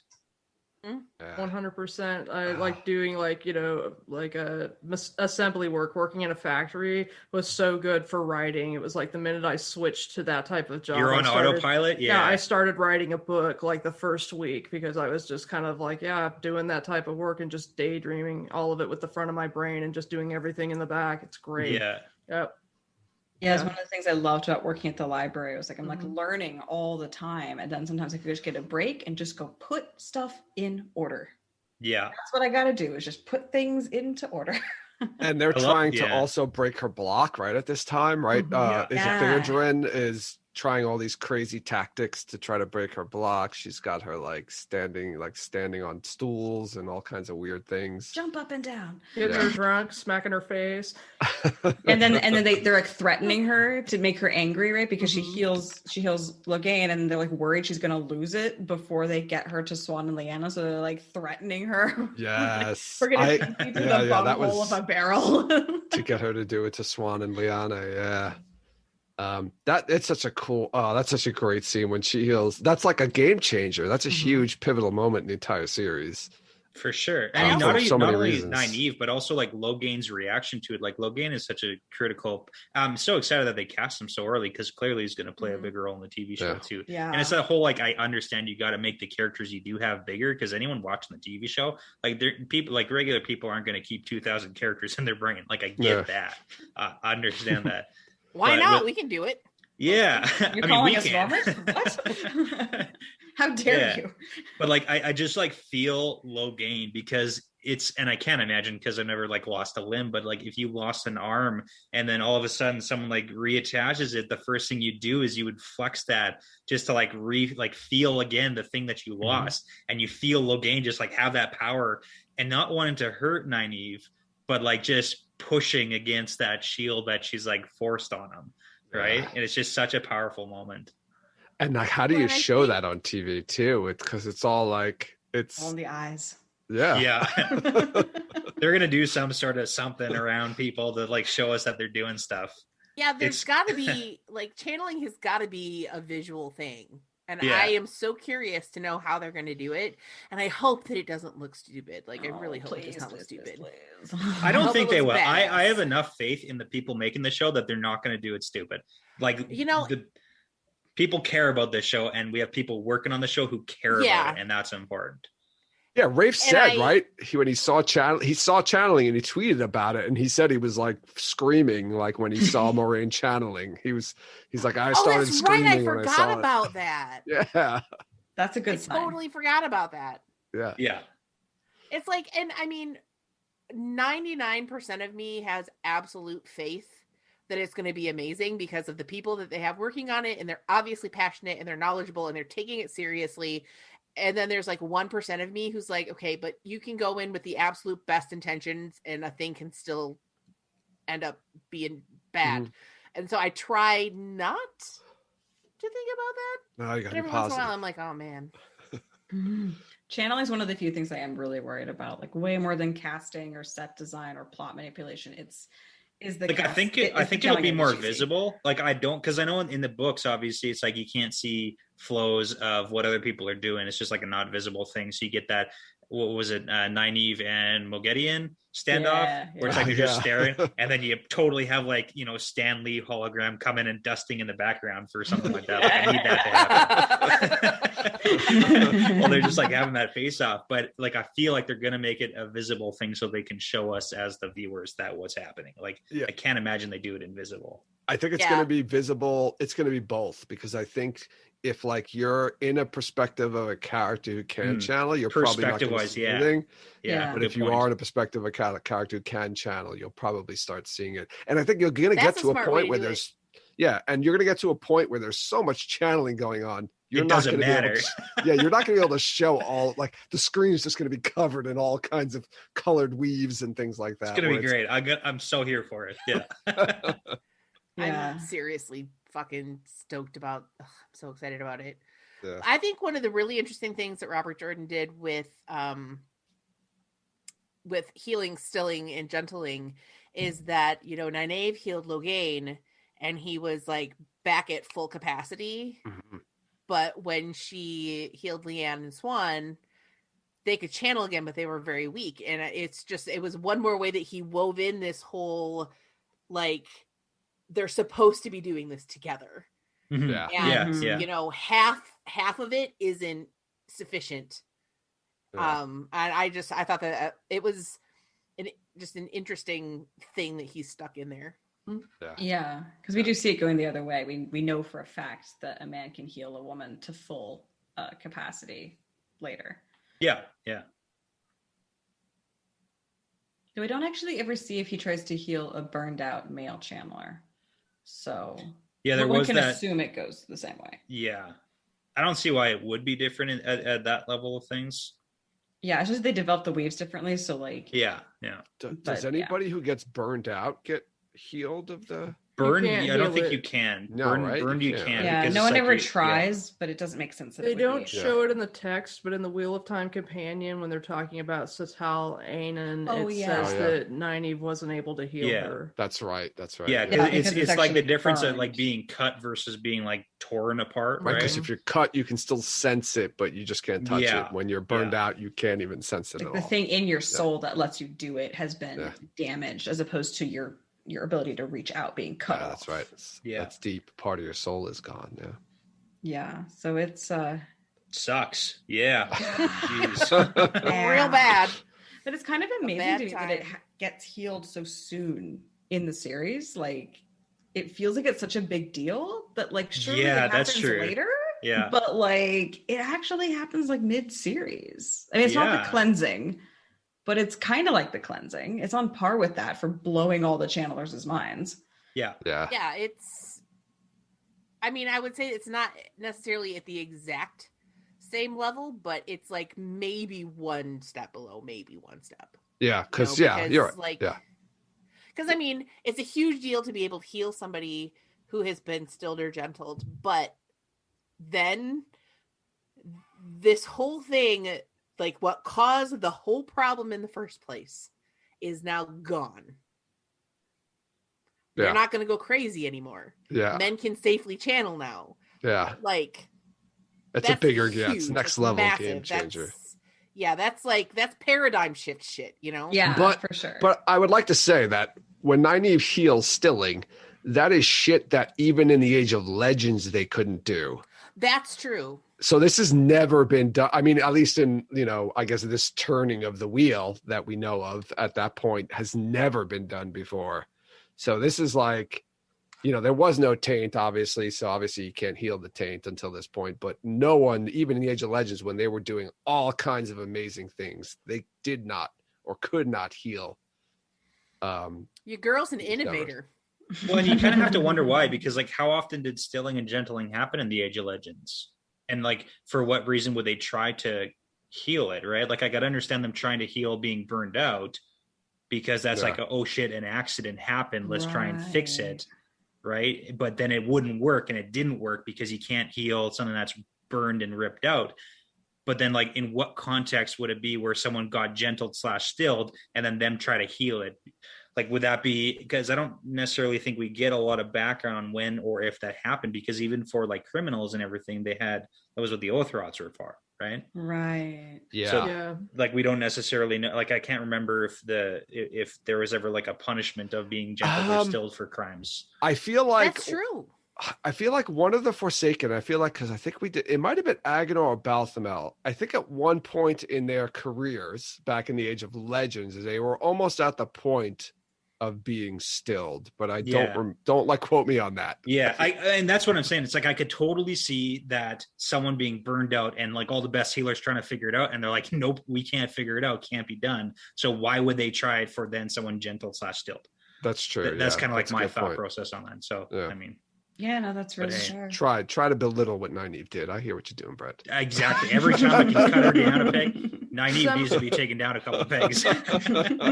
The Semiraj got threatened with stilling, and they were basically like, you can be stilled or you can swear on the oath rod that you will never sadistically torture people again.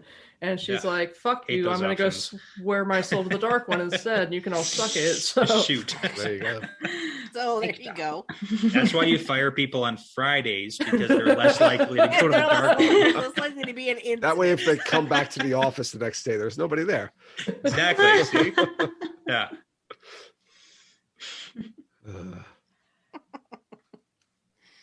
If you want to move on, other important things that happen in this book I want to talk about is that Oliver arrives. Yeah, Oliver. This is right. the book Love that Oliver. Oliver shows up in. And that's just everyone's favorite character, I think, short of Bella, which, Bella and Oliver go together at a point. So You know what I love was the speculation back in the day of Oliver and Guidel Kane. Yes. Holy man. Oh my God. So much speculation. Even though like the ages didn't line up, it just kept going. It didn't just matter. kept going. And I think RJ flat out said he's not him. But Yeah, he it did. kept We're like, going. he must be lying. We don't He would care. totally lie to us. we don't care. Well, That's and what honestly, it's plausible because Oliver is like, what, 8? Plus, Yeah. he's And when ugly. Brigida He's ugly. when That's all Brigida it gets is. booted out of Teleron Riyadh, then That was everybody's premise. That Brad. was It the he's entire point. ugly, He's so he must ugly. be Guidel He's gotta be. Kane. yeah, short and ugly. Well, Yeah. the way the Teleron Riyadh works, like the time is a little skewed, so it seems like conceivably, yeah, I was one of those people who thought that he was, and was frankly disappointed that he wasn't, because I mean, come on, why not? well, if Brigida hadn't been booted out of Teleron Riyadh, like she could have been on the verge of being spun back out again. And like, look, my husband and I are 8.5 years apart. It's not unheard of. Like, My wife is a lot younger than I am, so yeah, I know. I feel like there's something in there that says they're always spun out, like almost like At the very same close time? to each other, right? Like Yeah, around yeah. the same time. Yeah, it and doesn't every time, quite which was work. weird. I think they said they mentioned it's like an odd thing that they're always spun out though, almost exactly around the same time at that's least. fucking soulmates right there. Yeah. There, I gotta it's say, like how- Brigida's comeback after the whole murdery death thing, like that, I'm pretty sure I literally cheered out loud when Brigida came back. I think I did too. Oh yeah, Oh yeah. it was probably like 2:30 in the morning or something. Everybody's sleeping, and it's like, yeah. Yeah, I'm just standing out there in the yard, like with my Yeah. rake, just like, yeah, girl, yeah. She's not dead forever. Take that, Millar. You get. Yeah, that's with Oliver. It was always like you see Guidal Kane in the dream, and you also see Oliver. So it's like this doesn't quite work, but it's like. Yeah. I mean, I'll allow it if Robert Jordan will. Well, Guidal Kane is gone before Brigida gets ripped away, so he's missing by the fires of heaven, and we don't see Oliver before Lord of Chaos. Yeah, that's why the speculation started, because like it could have kind of maybe worked somehow in some weird sequency thing. Yeah. But anyways, I not mean, what we can not still what have it our is. headcanon. Yeah. Well, instead of apparently he's Jer Grady's kid. Yeah. Which is pretty cool. Like I get that. Wait, I'm is down for that canon? Yeah. Really? Yeah. I didn't know I think that. it was in Companion, right? Or something. Yeah. Oh wow, I had no idea. I did not know that. Oh, I thought his parents got killed by the Shido, though. Yeah, Oliver's parents did, but yeah, Oliver's parents did. Jer Grady's kid is like the reincarnated. Oh, you're saying Joe Grady's kid is oh, Guidal okay. Kane. Okay. Yeah. Okay. Okay, I was like, I thought you. I meant thought you were saying Oliver Oliver. is Joe Grady's kid. I was like, I was what? like, wait, what? That would be awkward. Why the hell is he hanging around with Matt? Where's his fucking dad? Yeah. Yeah, Because seriously. he's all like with Avienda around, he's always very like giving her the evil eye. Yeah. Well, he doesn't like Aiel, right? Like, Yeah, and Matt's trying to say like, no, there's different kinds of Aiel. Like not all Aiel are the same. It's like, how early do you have to have that talk with your kid? These aren't the ones who murdered your family. Yes, not all these God. like ginger, blue-eyed desert people are the same. Yeah, that's tough. All right, well, the companion's not saying definitively that it's Jer Grady's son, but it does say that he was reborn as of the last battle. I'm pretty sure Morgan's right though. It's somewhere out there where that's like what it is. I agree with that. That seems very likely. I'm I okay like with it. it. Yeah, and I mean, there's nothing wrong with Oliver having a profound connection to adventure and maybe even running into Brigida and Guidal Kane farther down the road and having adventures with them as a different hero. And like, there are multiple kinds of relationships that Oliver and Brigida can have. Could Oliver be Taviran maybe? Totally. I mean, the whole thing he was around Bella and Noel. He blew the horn of Valir. I mean, like, he'd be the first Taviran of the Fourth Age, for all we know. He helps Good Matt luck with figure that, out the kiddo. snakes and foxes. So I've always wondered, since Swan knew she had the ability to see Taviran, and I'm like, how would you have known that? What Taviran? So you have like Taviran for a weekend, or like if somebody runs a really good conference, or like, thank you for coming to my Taviran talk. So You rented Taviran. yeah, it's just sort of like or if you're just on fire and you have like a really good. Would you not bite me? Thank you. Yeah, you just have like. Yeah, like a really good, comedy show or whatever where you're just off the hook, like you're Taviran for the night. So, yeah, I've always wondered. Yeah. Do they It's ever? kind of funny, yeah. I was gonna say, do they? I'm sorry. Do they ever address whether Logain and Swan can still sense Taviran after they're stilled and healed? I think that they can after they're healed. Yeah, I think they could, because talents aren't necessarily connected with the one power, right? Mhm. Like it's I not, just didn't know if that's what I this was one gonna was. say. I don't Yeah. remember of an instance where like it like they're witnessing a Taviran and mention it. Yeah, I don't think it comes up. I don't think we see it on screen, but I would assume that it would work because it's more like Min's ability. It's not tied to using the power. Yeah, It's the like whole also- Taviran conversation is funny too, because one of the things that I've heard, I think even you guys on What Spoilers have talked about the whole like Taviran and why aren't the Emmons Field girls Taviran, right? Because there's so many reasons why you could argue that they are. Mhm. And kind of in my like own brain, the way I think of it is like being Taviran means the pattern needs you to do certain things for things to go well. And in my brain, Rand, Per, and Matt, they're not the kind of people who are necessarily going to go and do what needs to be done just because it has to be done. They kind of need that kick in the ass to go and do it. Like, can you really see Matt going to do what he needs to do unless the pattern's like dragging him by the ear and saying, you're going to go run the Band of the Red Hand? Like, I can't see that happening. But Nynaeve and Egwene, they don't need anybody to like tell them to go do things. They're just going to go fucking do it. That's so true. they don't. They just get shit done. They're gonna get shit done. They don't need the Self-Taviran. pattern to be like, hey, you're special, you're unique. You need to go and do this because you're Taviran. They're just gonna go do it because it's the right thing to do. So like in my head, in my own brain, they don't need to be Taviran because they're gonna do it no matter what. I really like that. Yeah. I also like that. I also always thought like these guys have a lot of help to do all the crazy shit that they do, and the girls don't have any help, and they're doing just as They're crazy doing stuff it as anyways. Yeah, they're doing it anyway without the pattern's help. So Yeah, They're out there doing it for themselves and like whatever. Yeah. Fuck it. but it's like the amount of times Perrin like bitches about having to go home and I want to go be a blacksmith at home. If he wasn't Taviran, he'd be a fucking blacksmith at home and he wouldn't be doing any of this stuff. But like Egwene wants to learn. She's so like her whole thing is I can't control my brain. I want to go learn everything possible that I can. I want to go be Amyrlin. She has that drive and motivation. Same with Nynaeve. So like Nynaeve, I love a lot of things about Nynaeve. But I think the biggest one is that she is driven primarily by spite. I love that. I love that. I love that about her. It's like, fuck you. And then, I don't 100% agree. I love that, but I don't 100% agree because Nynaeve's character, I think, is driven by her loyalty to the Two Rivers, to Rand, Mat, Perrin, and Egwene, and her like sense of like obligation to protect them. Mm-hmm. Like I think everything that she does is always to kind of protect them and to watch out for them and look out for them, and I feel like that's like consistent throughout the entire series.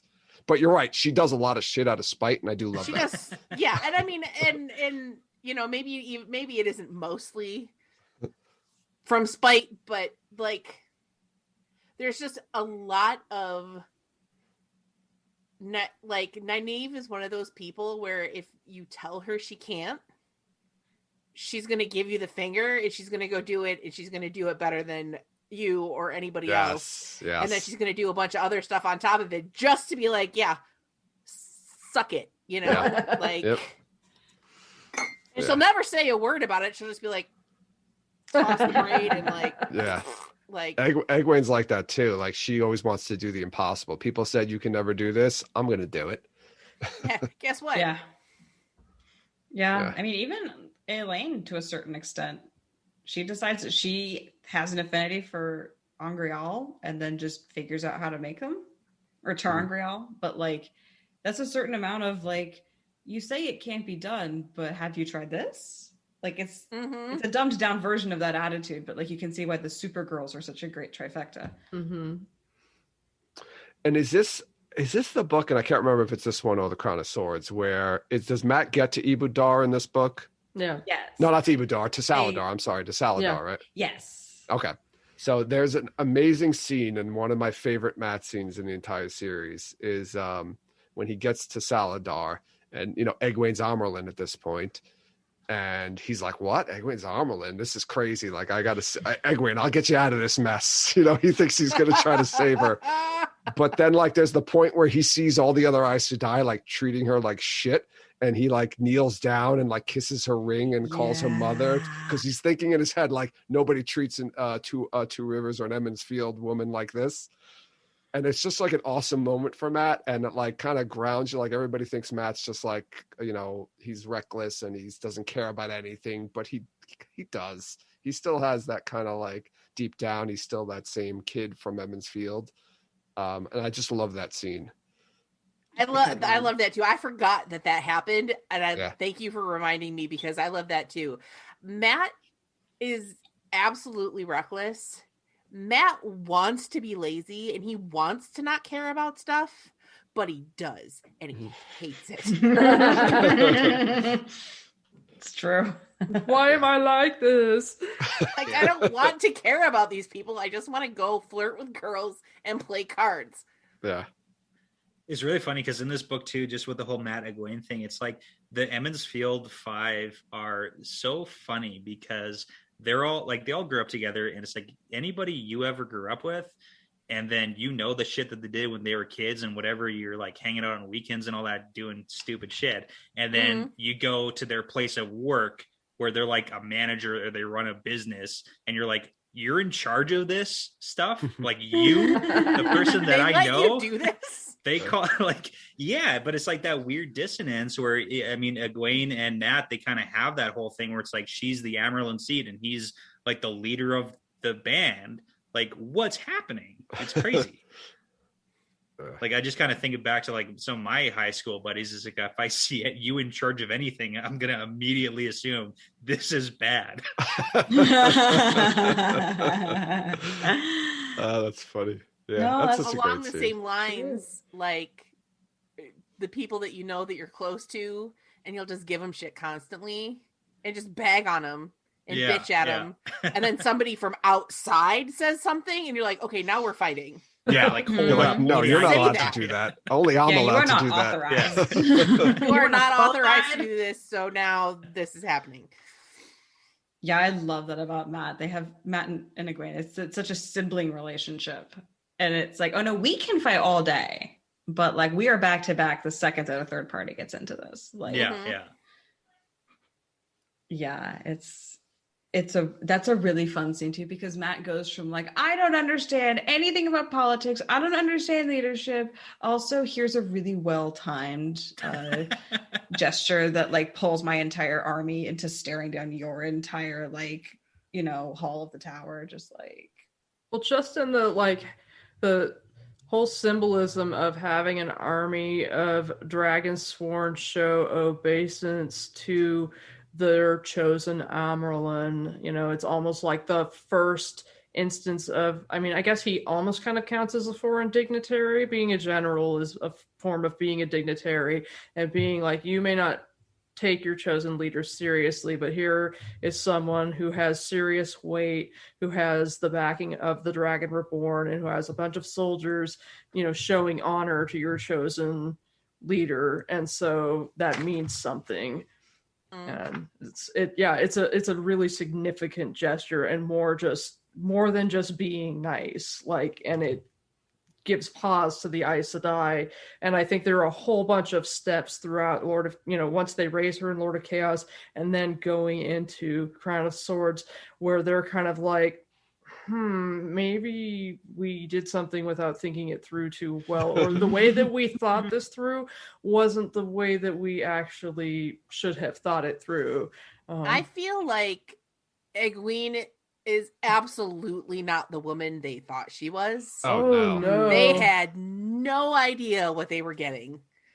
Oh no. So, Yeah, go ahead, Morgan. I'm sorry. Oh, it's like, I don't think that Ravens is a great prologue, but it is great to show you a lot about Egwene and her mindset before she leaves the two rivers, and to just give you an idea. And so you've got her, running around thinking about like what a drag all of her four older sisters are, and how nobody takes her seriously, and how she doesn't want anybody to tell her what to do because she's going to do what she wants, and how she wants to blow this joint, get the fuck out of here. And I'm just kind of like, so, here you got someone who's a little kid and is pissed that nobody takes her seriously and that she's being dismissed all the time. And this is the person that they're going to choose after she's like sick of being infantilized and dismissed. And obviously it's been happening her whole life, and they're going to pick her to be their Amarylline because they're planning on infantilizing and dismissing her. Yeah, that's bad news bears. Bad news, yeah. Well, just absolutely did not take into consideration, or maybe they didn't know about the stuff that has happened to her. Mm-hmm. I think it's stuff that they don't turned her know. smart, and like Yeah. she was already smart, but like that shit turned her hard. mhm. Like, Yeah, I would definitely Egwene say is they hard don't as know about fuck. that. Like, I mean- there's no way they knew. But they've been right. So this always bogged my mind too, is like, why did they choose her? And I guess the obvious reason is she wasn't at the, she wasn't at the tower during the split. They want to get somebody who wasn't that. I'm sure there was plenty of sisters who were like that, but they've been meeting with her regularly, right? And Teleran Riyadh at this point. So they kind of have a feel for her. And I don't know if that's their impetus, is like, oh, we've been meeting with her. She wasn't there, and she seems like she might be a good person. But you would think they would have been a better judge of personality, or unless I don't know. It always made me think like, who was the one really behind choosing her? Like, Yeah. was this a Swan. swan? Was this a Yeah. swan plot, or Like, it definitely was a Shiriam? swan plot. Was Yeah. it? I don't know. There's definitely like an Uh, aspect of the swan plot, but also like kind of the bad judgment thing too. I would argue that the Aes Sedai put themselves up so high on a pedestal that they are above everybody and everything, and we see that even from like the Aes Sedai who are going to meet with Rand. Like, they think they're so much better than friggin' everybody.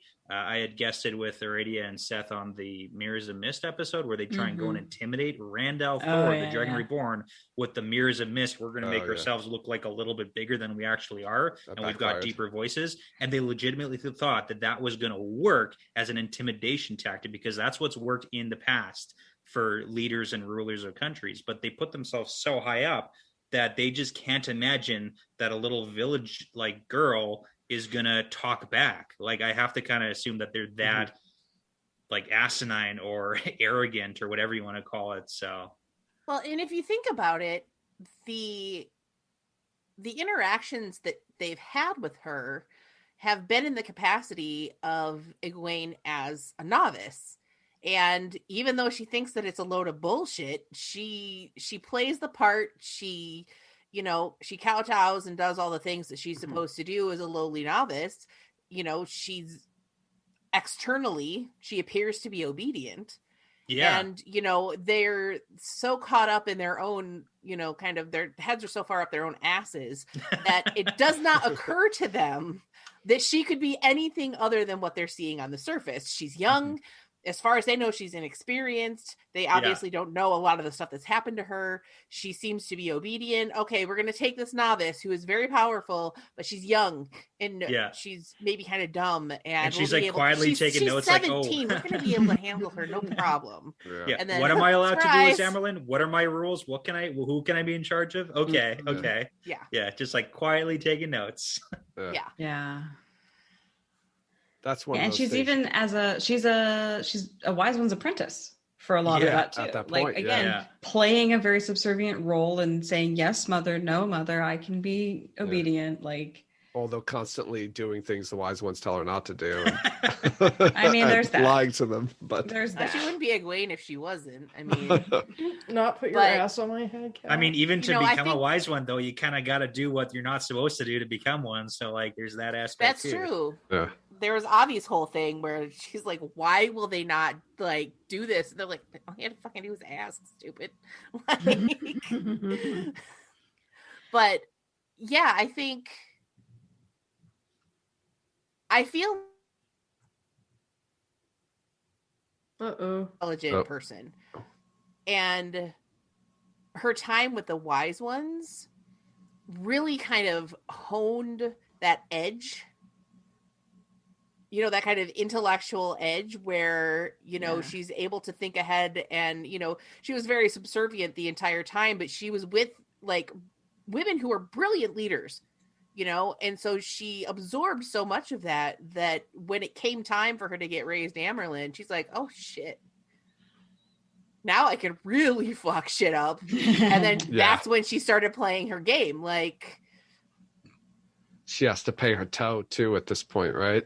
Before she goes with the wise ones. Yeah. Yes. Yeah. So she's still very much, this book is a lot of her finding her feet as Amyrlin. And then even Tom at the end is like, I'm not sure if she's doing things that will make her super powerful, but it could be, it might be a coincidence, or she's doing amazing stuff. Like, she's at that point in this book, is really just like, okay, I have to heal from meeting my toe. I have to learn the names of all these sisters in the hall. And then after this book, it's just when she really starts like grabbing them by the scruff of the neck and saying, no, sit down, shut up, and do what I need you to do. This book is just her being like, taking notes in the corner really quietly. Yeah. She's kind of getting pushed around left and right and just kind of following and trying to get her feet underneath her.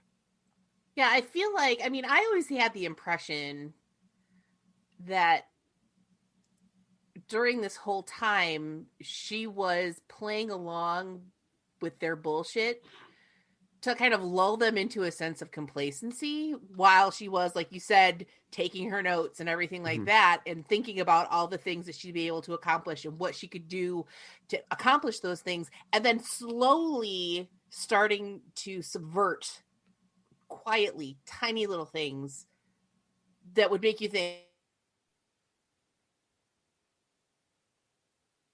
so that she could really just kind of get a wedge in there. So then she'd be able to just like crack the whole thing open and be like, hey, guess what? Surprise! She's a very outside the box thinker. Mm-hmm. With the White Tower, it's just so like they're all just so rigid in how they think and how they act, and she was just totally like way outside of that. Mm-hmm. Yeah, you thought Cad, Swain, and Moraine were going their own way. Well, have you met Egwene Alvear? You ain't seen nothing. Well, and I wonder if it's the fact that she spent so much time outside of the tower. You know, usually when someone gets raised Amerlin, they've been in the tower for ages. And ages. Yeah. She's hardly spent any time in the tower. She's only a novice. She hasn't even been raised accepted. So she hasn't been indoctrinated to all that stuff. She hasn't been in the tower for a year, right? I mean, she spends most of that time out of the tower that she's in the tower. Yeah. And so she hasn't been indoctrinated into all of that stuff. So she can come in as a free thinker because, you know, she doesn't have the same mindset of, okay, this is the way we've always done it. So this is how we're going to keep doing it. She's a non-traditional Amerlin. Yeah. Yeah. And exactly what they needed. Oh, so badly. Yeah, for sure. Are you saying that there's positives to like electing younger people to the leadership roles? Is that what you're saying? Believe it or not, it's a good idea. I don't know if I buy that. I prefer the 150-year-olds. Yeah, if they don't have gray hair and wrinkly face, I don't know. Yeah, that's something to be said for, you know, Aes Sedai are exceptionally conservative to a certain extent because you've got to figure people who live that long get into this mindset of like, oh, things are how they've always been, when it's like, no, that's not how it works. And actually, it's not like that at all anymore. Yeah. They're playing the long game because, you know, they all live a long time. I don't understand why anyone says Wheel of Time parallels real life. I don't buy that. I don't buy that. I see zero relationship at all. No relation whatsoever to what happens in real life. There's no channeling in our world. That's preposterous. Ridiculous. Oh boy. All right, what next? I saw something that I wanted to talk about. Yeah. And this is like one of my pet peeves of the entire series, and one of the things that probably the thing I hate most about Rand. Ooh, wow. Okay. So this is you have a note here about Leia being lost in Shadow Logoth. Mm-hmm. Oh yeah, the list. Right. This is when the list starts, right? Is she the first person on the list? And this is what sets it off, isn't it? I think so. Yeah, the name that she leaves on his soul is a wound he'll never let. Oh my God, it's just so like, Rand, come on. He's just like his like whole like mindset of like a woman cannot get hurt and woman cannot die, and it's just like it's horrible, and it's a horrible character trait to have. I don't like it for when you're a lot of reasons. When you're looking at the women who are sacrificing themselves for him, yes, these women are warriors, and if you went up against them without the power, they would probably hand you your ass. Yeah, and you handed his ass. Yeah, they beat the crap out of him, right? A couple of times, right? Yeah, they beat the shit out of him. But yeah, it starts earlier with like his whole conflict with the maidens carrying his honor and everything. But this is like where it gets to like a point where it starts getting out of control, and he makes his list, and his list is only women, and it's only women that he and does he ever put that woman he kills back in the Dragon Reborn on this list? Right, that's like the first. The nameless dark friend woman. I think she ends up on there at some point. Oh, okay. Yeah.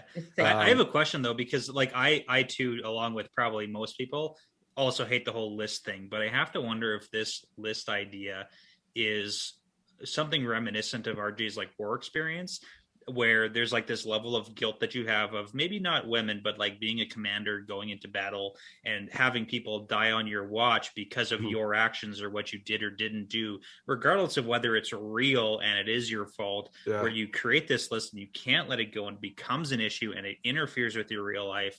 And like, I have to imagine like that has to be based on something more than just like some, women can't die trope. You know what I mean? Yeah. Right. I always tried to justify it with like Rand and his mother, or who he thinks his mother died as young. And maybe that's something to do with it. Yeah, that he grew up really without a mother. I don't know, but it's just like so over the top. I agree. Like it's and over the top, like 100%. But yeah, and I mean, it it's that- causes so much trouble in the series. I mean, Maureen basically dies because of, well, she doesn't die, but you think Maureen Good ass dies for several because he just can't kill Lanfear, who's fucking horrible, forsaken. She's He can't even kill them. God, I was reading that and I was like screaming at the book, just kill her. Just fucking Yes. kill her. My dude, she is a Forsaken. She is Yeah. here to murder your ass. She's gonna kill your friends. Yeah. And I Kill her. love And he's I love how like Perrin seems like the most conservative and in many ways sexist of them all, who in the end is the one with the least trouble of using female soldiers, and in the end is able to just snap Lanfear's neck and be like, no biggie, you know. It's just like, It had to be bye. done. It's just a neck. yeah. Yeah, there's I've seen a concept Happily. of like you could have Rand like process his trauma by having a list for everyone who dies for him. He could Yeah. still have the list and have the guilt, but just take all the weird patriarchal like sexist shit out of it. Yeah. And like Yeah, I it think would the still part work. that bothers me the most about it is the fact that it's only women. But I mean, Yeah. keep in Oh, mind, that's what it is. Yeah, for That's sure. Rand's upbringing too. Like he was born in a super conservative small town village, and it's like as much as we hate it, that's a real thing in the real world that happens. And Robert Jordan, when he wrote this book, it's like a reflection of real life.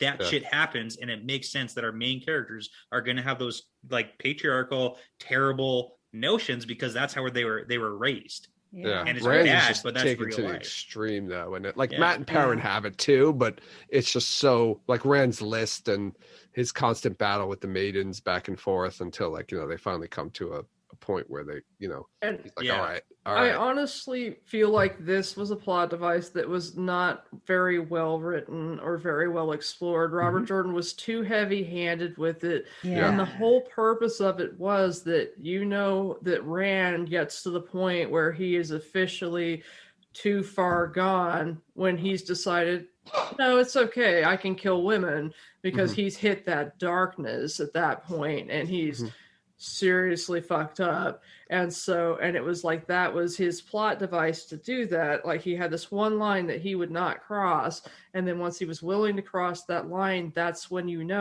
that the world is probably better off without him, and that you don't want the dragon basically to hit the last battle at that point. But it was not executed in a very good manner. It was too heavy-handed. You could have done it much more subtly, and but hopefully they do that in the TV show. in Yes, some way, Rafe. There's so much room for you on this one, Rafe. Help us Yeah. out.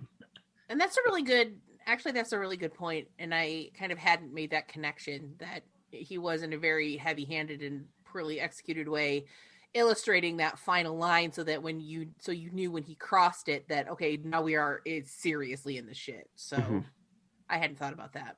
Yeah. But yeah, Leah getting lost in Shadar Logoth is tragic for him, for her, for the Aiel, for a lot of reasons.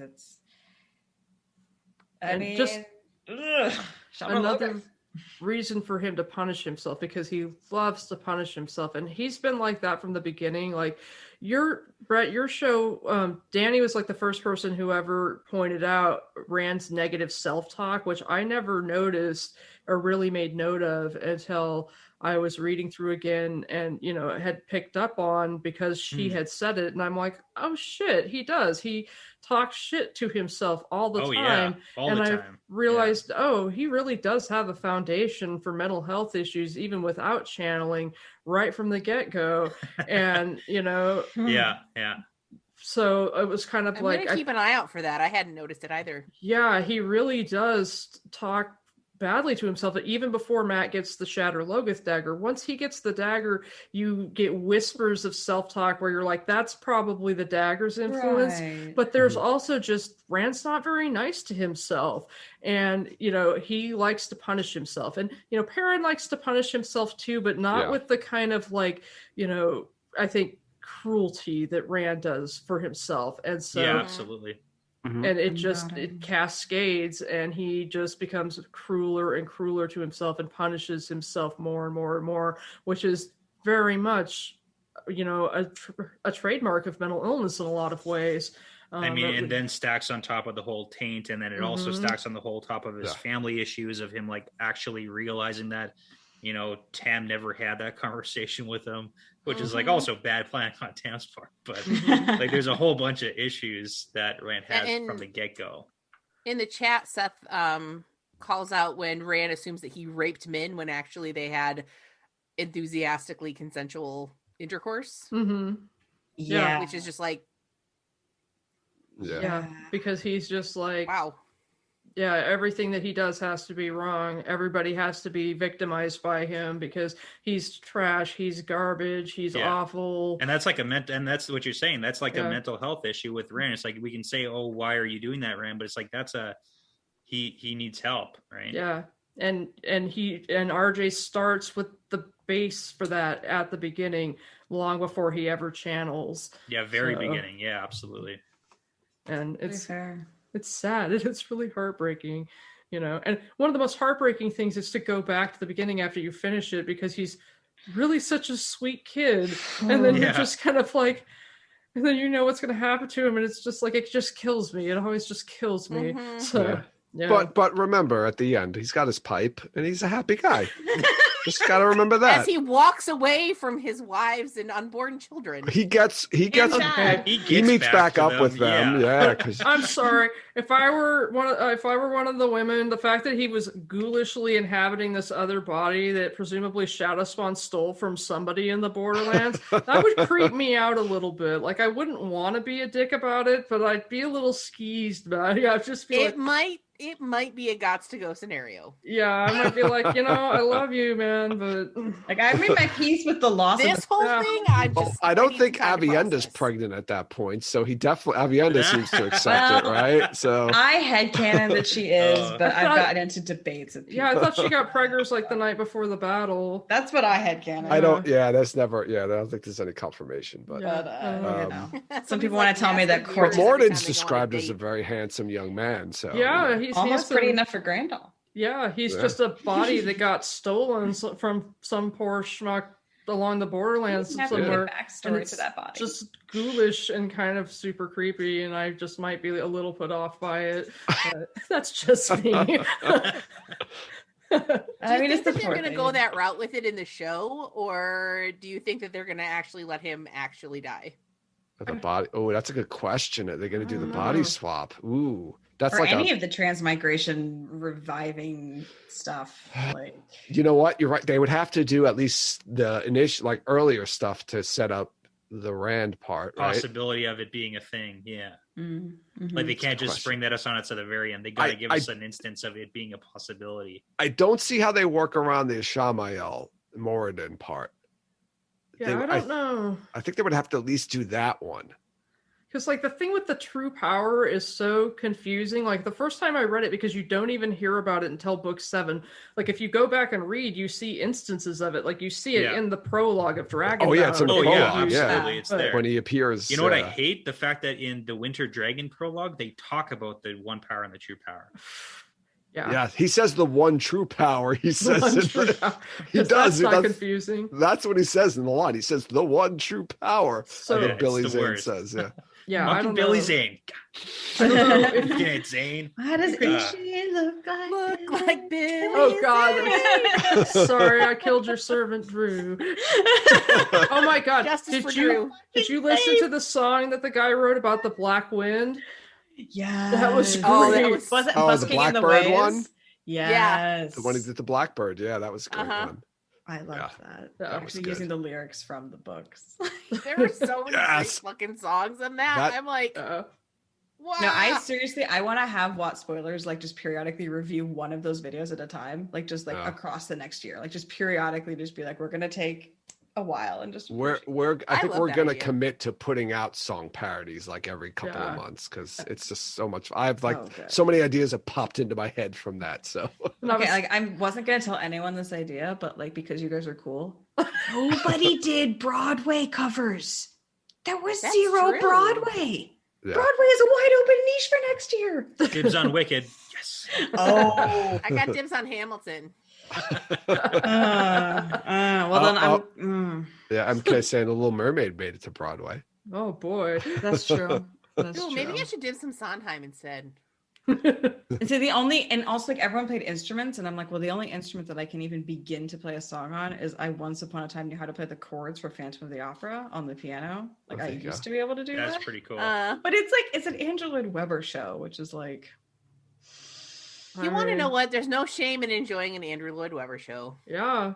I like Phantom of I the get Opera. shamed every time I mention how much I love Cats. You can Cats tell is those good. people go right to hell. I'm not going to shame you for liking Cats, but what I will say is that I don't fucking get the appeal. I mean, honestly, only 8-year-old me gets the appeal. The rest of me, Whatever. Fair. Personally, I don't even like musicals, so so that makes me kind of like a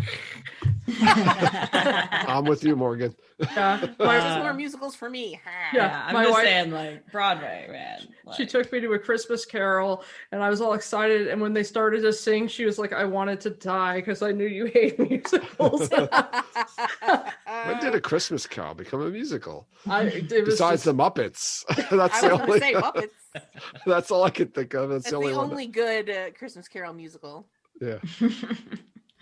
anyway, There's a pretty crazy ending to this book too. I think, right? Going here. I don't think so. I think we're pretty much done. Yeah. well, before we get to the completely non-exciting ending, I also just want to point out that this is the book in which we get Osangar and Arangar, Oh yeah. and they Oh, each yeah, get that's sent on their right. respective subversive missions to the Two Towers. That happens. I mean, that links in with the whole body swap idea, right? That So was they what was kinda- making me think of that. The Yeah. first Yeah, of the yeah. body swaps, right? Yeah. I think it is important that they include the body swaps in the TV show, like however they want to execute that. But it is a thing that the Dark One can do, is putting people into bodies. And I mean, we can even talk about the whole immortality thing that the Dark One offers is based not on getting to live for all eternity in your body, but you get to keep switching into new bodies. Yeah, Lord of the That's Grave. reasonable. Yeah. Right. Like that's Yeah. the concept of him pulling you back when you. Sorry, my cats are like freaking out right now. They're fighting each Mine's other. been being a shit this whole Bedtime. time. Speaking of cats, but yeah, that's the whole thing of like the Dark One. What he pulls you and he puts you into a new body. That's like the immortality thing. Like I never really thought that it's just like Ishi would get to live forever as Ishamael, Mm-hmm. because even from Age of Legends, like he was who he was, and that body is the same body that he's had. But it's like it doesn't necessarily mean he's going to get to live forever in that same body if he hadn't have died in that body. Yeah. And it's Yeah, always been that's- interesting to me that like the Lord of the Grave is a bad guy, and yet death is a natural good thing, and immortality is like the thing he offers out. It's just like death has a very interesting place in their cosmology. Yeah, yeah. And he's the only one that we know of. He's the only I was going to say you meet, but he's the only one you know of, or the entity besides the wheel or the pattern that has control over souls, or has some sort of control over the souls. But I mean, he obviously doesn't have full control to the extent that he likes to brag that he does, because Yeah. if you think about any hero of the Horn, any soul, anybody like that, it's not like he just gets like pick and choose any old soul. No, I feel like they have to swear to him. It has something to do with like oaths Yeah. or Right. swearing to him or something Yeah. like that. It's Yeah. like if you give in to that side, then you are susceptible to it. But then there's also the whole entire concept of no one is so far gone in the shadow that you can't return to the light. So that really builds into the whole Christian ideal. And we know that Robert Jordan liked to pull a lot of like, Christian mythos and everything like that about if you, as long as you swear before you die and give yourself to Christ, then you can be saved, right? It's the exact Yes. same concept. I imagine it's a choice too. If the Dark One wants to bring you back, it's probably a choice. Like if you say no, then you're gone for good. But it's not like, I don't think he could bring you back if you didn't want to come back. If you hadn't I like signed up before. I like to think of I that agree way. with Like, you. yeah. It's a lot of showboating from the Dark One saying, "Oh, I get to own everybody when you die," but it's like Mhm. not really. That's not really how it works. Yeah.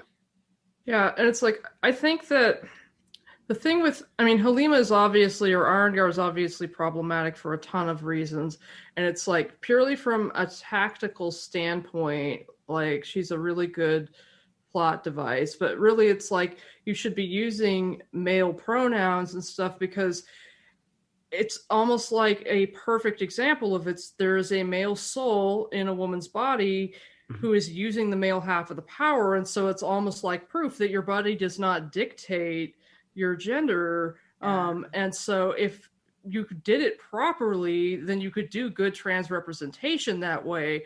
And obviously RJ did not. And, I'm not trans, obviously, so I can't do, I cannot speak and don't want to speak too much as to how it would be proper to do that. But if they had someone that they could consult so that they could do that in a sensitive fashion, they might be able to pull it off really well. Yeah. But I don't know.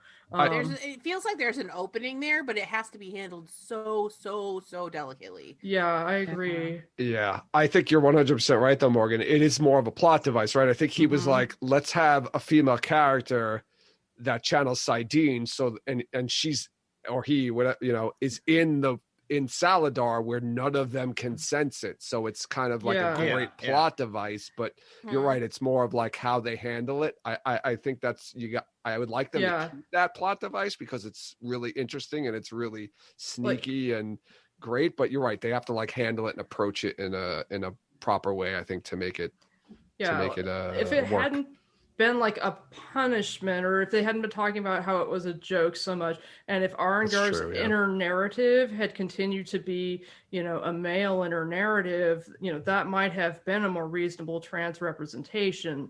But yeah, I think that they could do that well in the show if they consulted people who can give a proper idea of how it would be best to go about that, because it is a really good plot device for some serious sneaking around and serious potential for betrayal, and so yeah, I think that they definitely should include it, but like kind of just reiterating those points. But I also think if they choose not to, I think that would do a disservice to it, because then you're just trying to like pretend it never happened. But I mean, it happens in the books, right? Like, just trying to erase the fact that this is a thing isn't good either. I know, and I think Arengar comes to enjoy her new body a lot.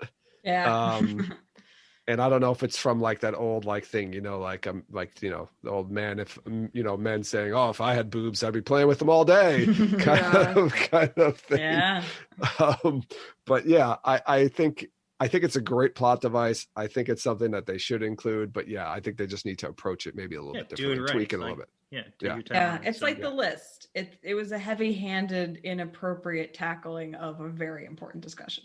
And I mean, it makes sense to send 2 sneaky agents to each of the towers or each of the groups of channels. Yes, exactly. That makes tactically, total sense. It makes so much sense. And he didn't have a female Forsaken that got killed off in book 1 to work with. So that's a great way to change it, though, Aradia, that you bring that up. Like they could change the way the Forsaken, maybe the 2 Forsaken who die in the beginning are a male and a female, and then they switch them.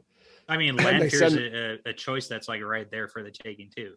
Yeah, but I guess it doesn't make sense because the Shiva is a male channeler in the Black Tower, and that's how he's recruited. It kind of doesn't make sense, but they could work it somehow into that. Let's talk about the worst part about how the fact that Aegonor is not Arengar, and you're calling Osengar Aegonor and Arengar Balthamel. I hate that so much. It's so difficult. I constantly forget. Yeah, which one's I which. can't keep them straight. Just remember, Aegonor is not Arengar. The A's do not match up. Yes. I might be able to remember that. It's opposite. It's opposite what it. Yeah. For me, the really hard one is remembering which Ashaman is Osengar. I'm like, is it Tashiva or Narishma? Oh, Narishma. I don't know. Yeah. I can never remember. Narishma's bells. The bells. He's the one who he's the one who gets Kalendor, right? They're 2 dudes with similar names. How many Ashaman are they going to wipe out from the show because no one can keep the name straight? Well, how many Aes Sedai are going to get wiped out too? Oh, yeah. I remember like posting like a list of all the Aes Sedai that's name starts with S. Like Sian, Siane, Celine, Sian. Well, even the fact that Alana's already cast is like Alana's going to have a bigger role, obviously, in the TV show because she's cast, and it's like they're going to combine. And again, I get it. Just hurts. Yeah, it does. It hurts. Yeah, for sure. I'm talking about other annoying female things. Can we just yell about how Min has a really, really crappy plot arc in this book? I'm going to show up and just have the vapors. I need a fainting pack. RJ did her so dirty. And people don't like when I call Min a sexy lamp, and I want you to understand that this is not a reflection on Min herself. Min is a badass. Min did dirty. This is RJ's fault 100%. He took this amazing, badass, super cool character and then turned her into this simpering whatever the fuck. And I was just like, how dare you? Yeah. Like, couldn't even let her land a shot when she was like throwing knives at a Forsaken. Like, you couldn't even give her one. One win. Give her one W. Couldn't even do that.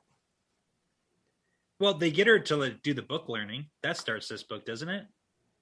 This is the book in which she picks up a Herod Fell. Is this Herod Fell's first appearance in this book? His first and his last.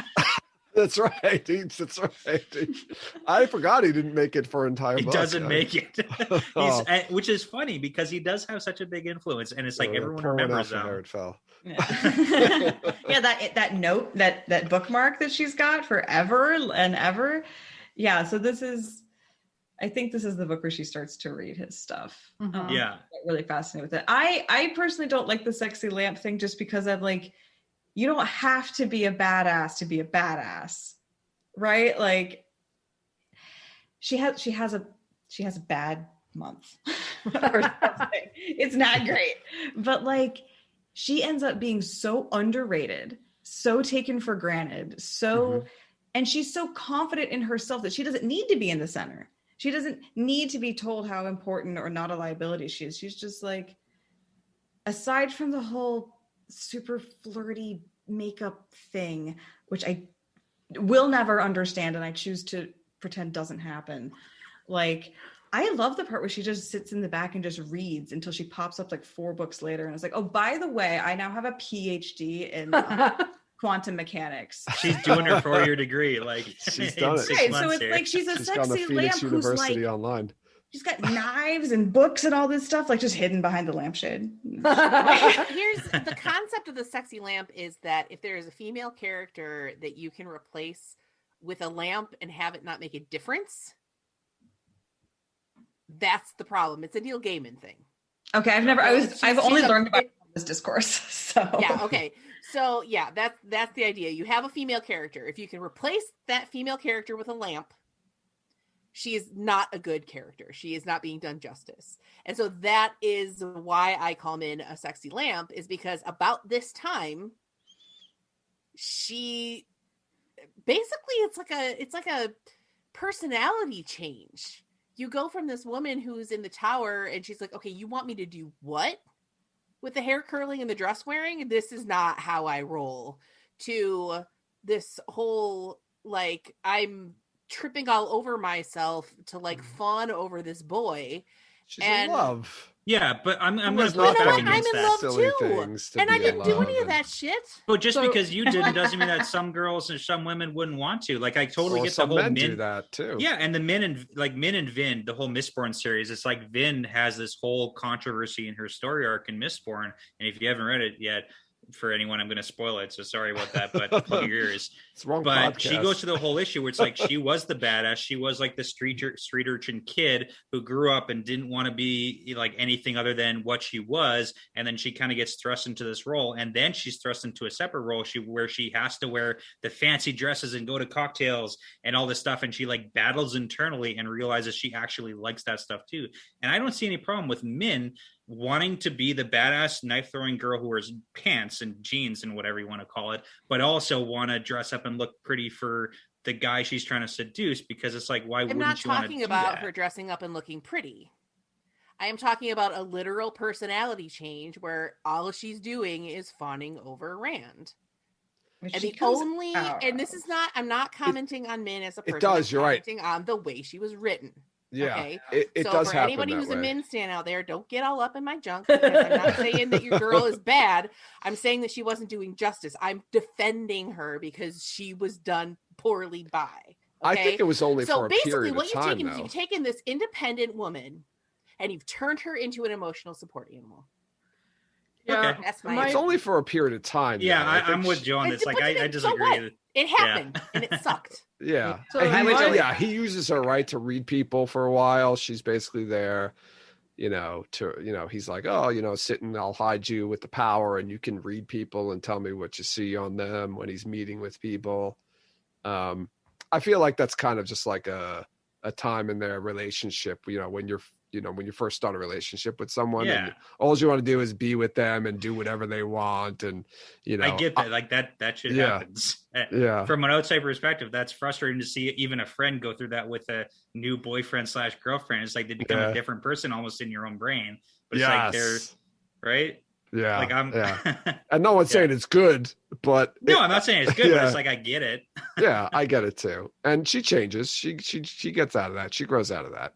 My issue with Min is that I think she's a shitty emotional support animal. And what I dislike about her so much is the fact that, Rand, she's like basically the only one Rand talks to, and she will not talk to him about like his impending death. When he wants to talk about his death, she like stomps her feet and is like, don't you talk about that. And I'm like, You're basically leaving him alone when you're the only person that he can talk to you about that. Mm-hmm. And it's like, he's got these two other women who live in reality. And it's like, Avienda is like, he's going to die, and I'll have this time with him and then he's going to go die. And that's sad, but it is what it is.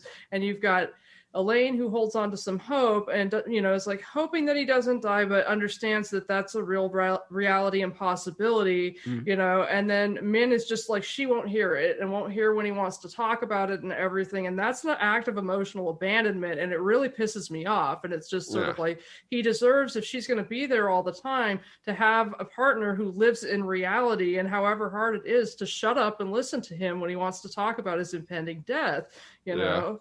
She's being selfish at that point. She wants to live in her like fantasy of, we love each other and we want to be happy together. And she doesn't want to hear anything that's going to bring her down. And that's realistic, but it really annoys me because I'm like, that's cruel. You don't think you're being cruel, but you're being cruel. Your boy's in a hard place and he just wants to talk about how he's going to die. And it's sad and it's hard, but you got to listen, so. Yeah.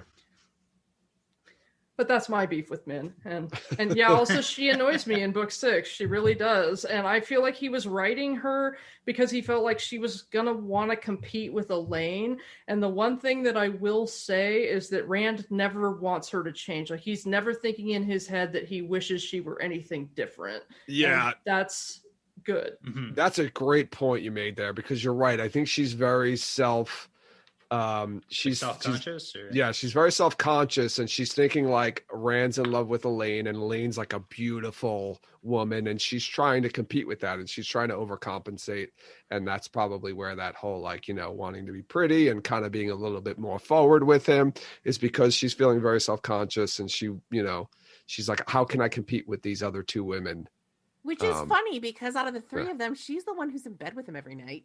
I know. Well, that's like, that girl, happens. What are you competing again? You're there. Well, that doesn't happen though until that doesn't happen until like the end of this book, or right? Does she even get? Is it in this book, or is it? No, it's the next book. I thought they were. I thought they were already shaking.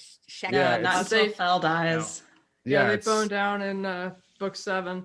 Yeah. So. Yeah, and then she's with her. Yeah, and then that's when she kind of changes. I think is obviously when they're sleeping together all the time.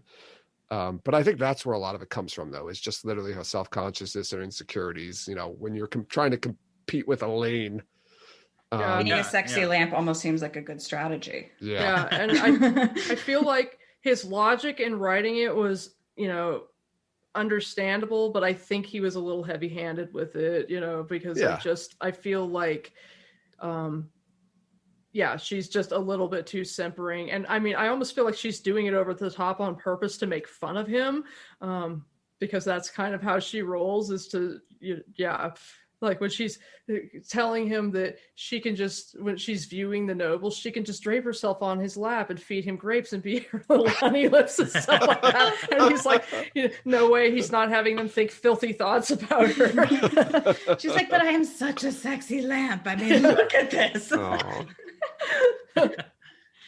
Sidebar, every time I think of a sexy lamp, I think of the leg lamp from a Same. Of course. Who else? That's what I thought. Like, thank you so much for explaining it to me, because that's all I've ever been able to have in my head, and it has not helped my like resolution around this issue like at all. So like I have much more appreciation for the criticism of the sexy lamp now that you've given me the correct backstory.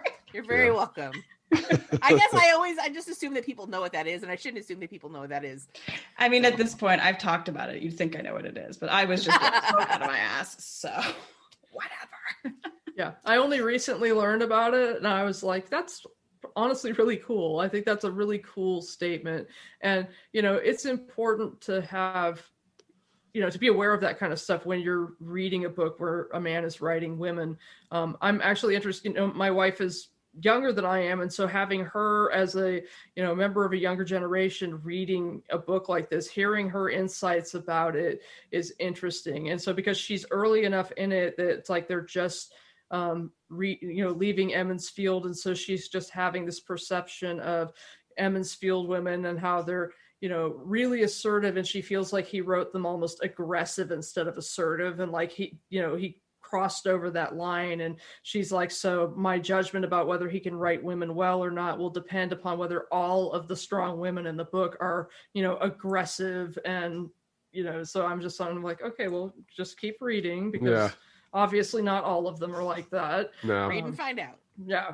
And I mean, I guess you also have to bring up, his editor was his wife, and she read all of this stuff and gave him notes and tips, and I'm sure stuff was changed because of her. So if you want to know what's funny is at JordanCon 2019, I sat in on the Team Jordan panel, and somebody asked Harriet something related to what it was like to edit for him.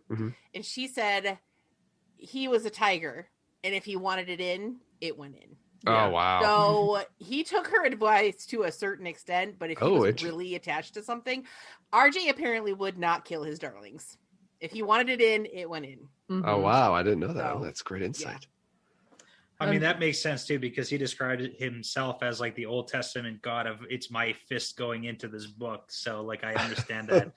Yeah, like they will do what I say. They don't, because he was asked about like, oh, do you let the characters kind of like explore themselves and like let it happen the way you want it to, like the way the characters want it to happen? And he was like, nope, they're my characters. It's my story. What happens is what I want. Like they're my puppets. Yeah.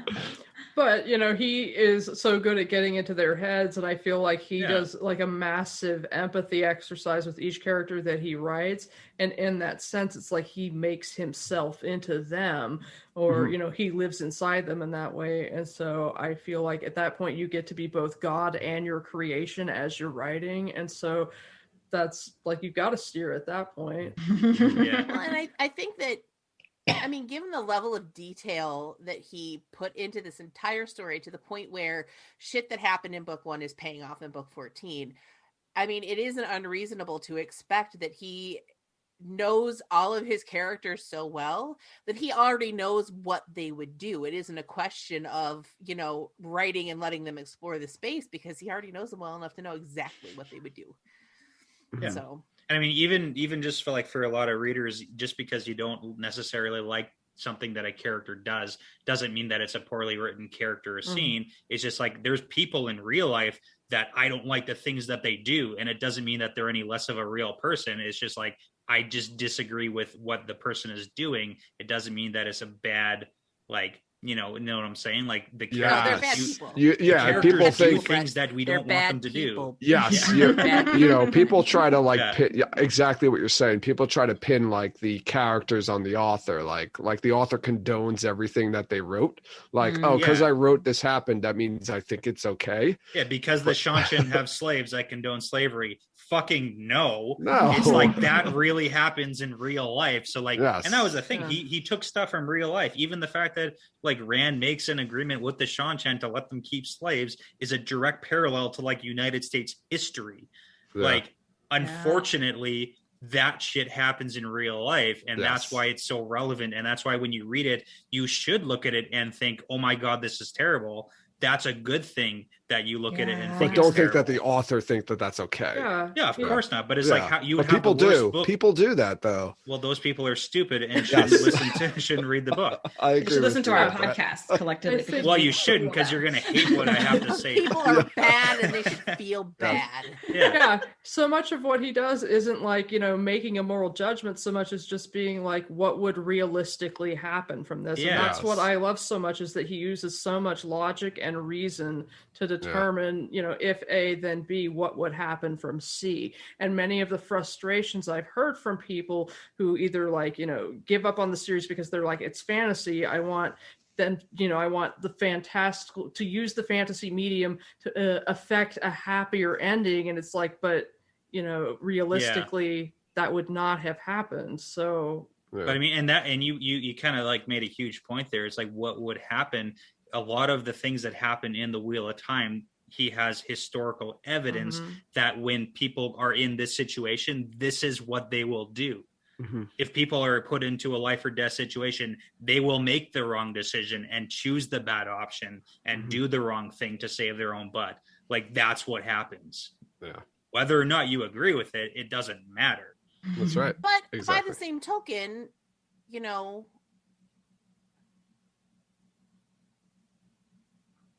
the author is not without flaw. oh no. Some of the shit that he wrote, it was real, but he wrote it poorly. Like, Yeah. look at the whole Matt Tylan situation. Mhm. Missed the fucking point on that one, bud. With that one. Big Yeah. time. Yeah, Like, I'm actually on up what to that. planet is making fun of assault and rape a way to illustrate that men can be victims of it as well?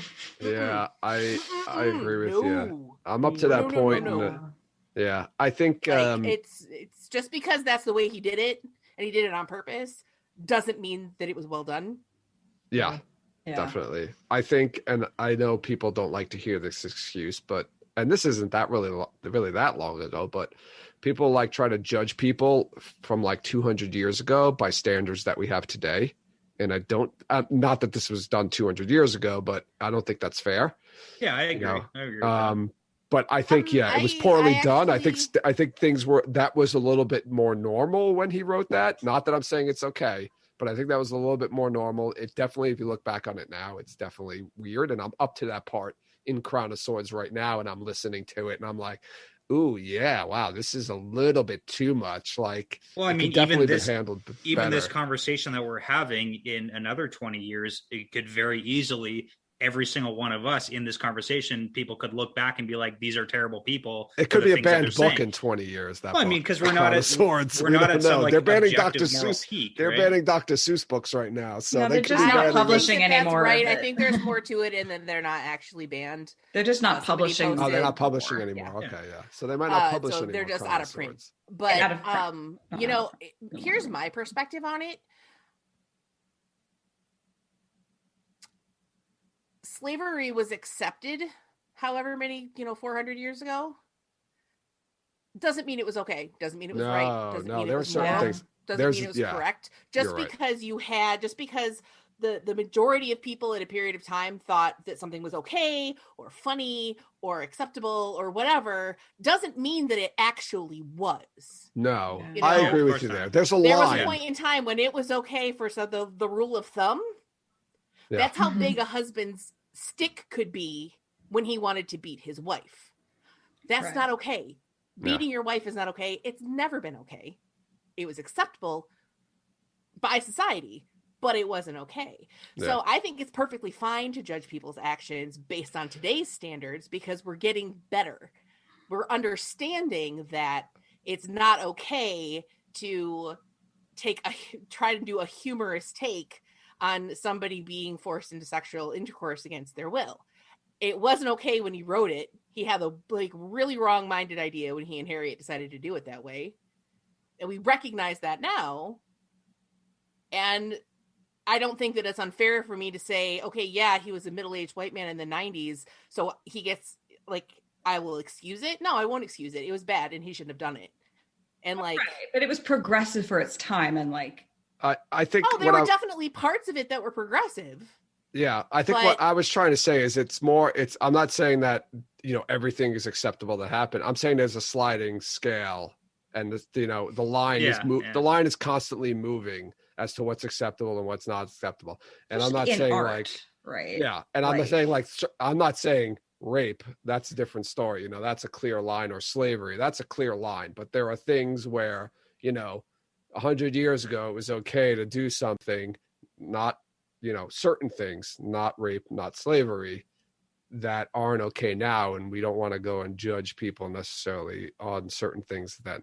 That's all I'm saying. I'm not saying, there are certain things, exactly what you said. There are certain things that are never acceptable, but I think there's a slide. I take a much, much, much harder line on that than probably a lot of people. Okay.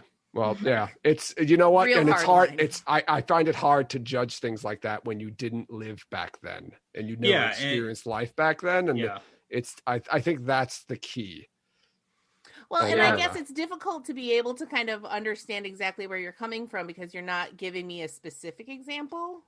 Exactly. I know. And I'm sorry. I don't have a specific example for you.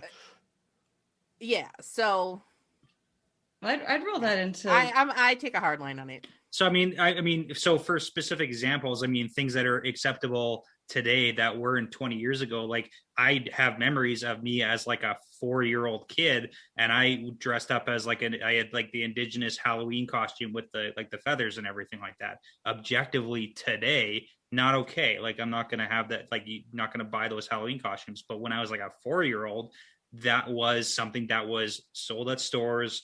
People dressed up as it. And it's like, there's Halloween costumes of me. And it's like, can we judge me as a 4-year-old? Like, if you want to, go for it.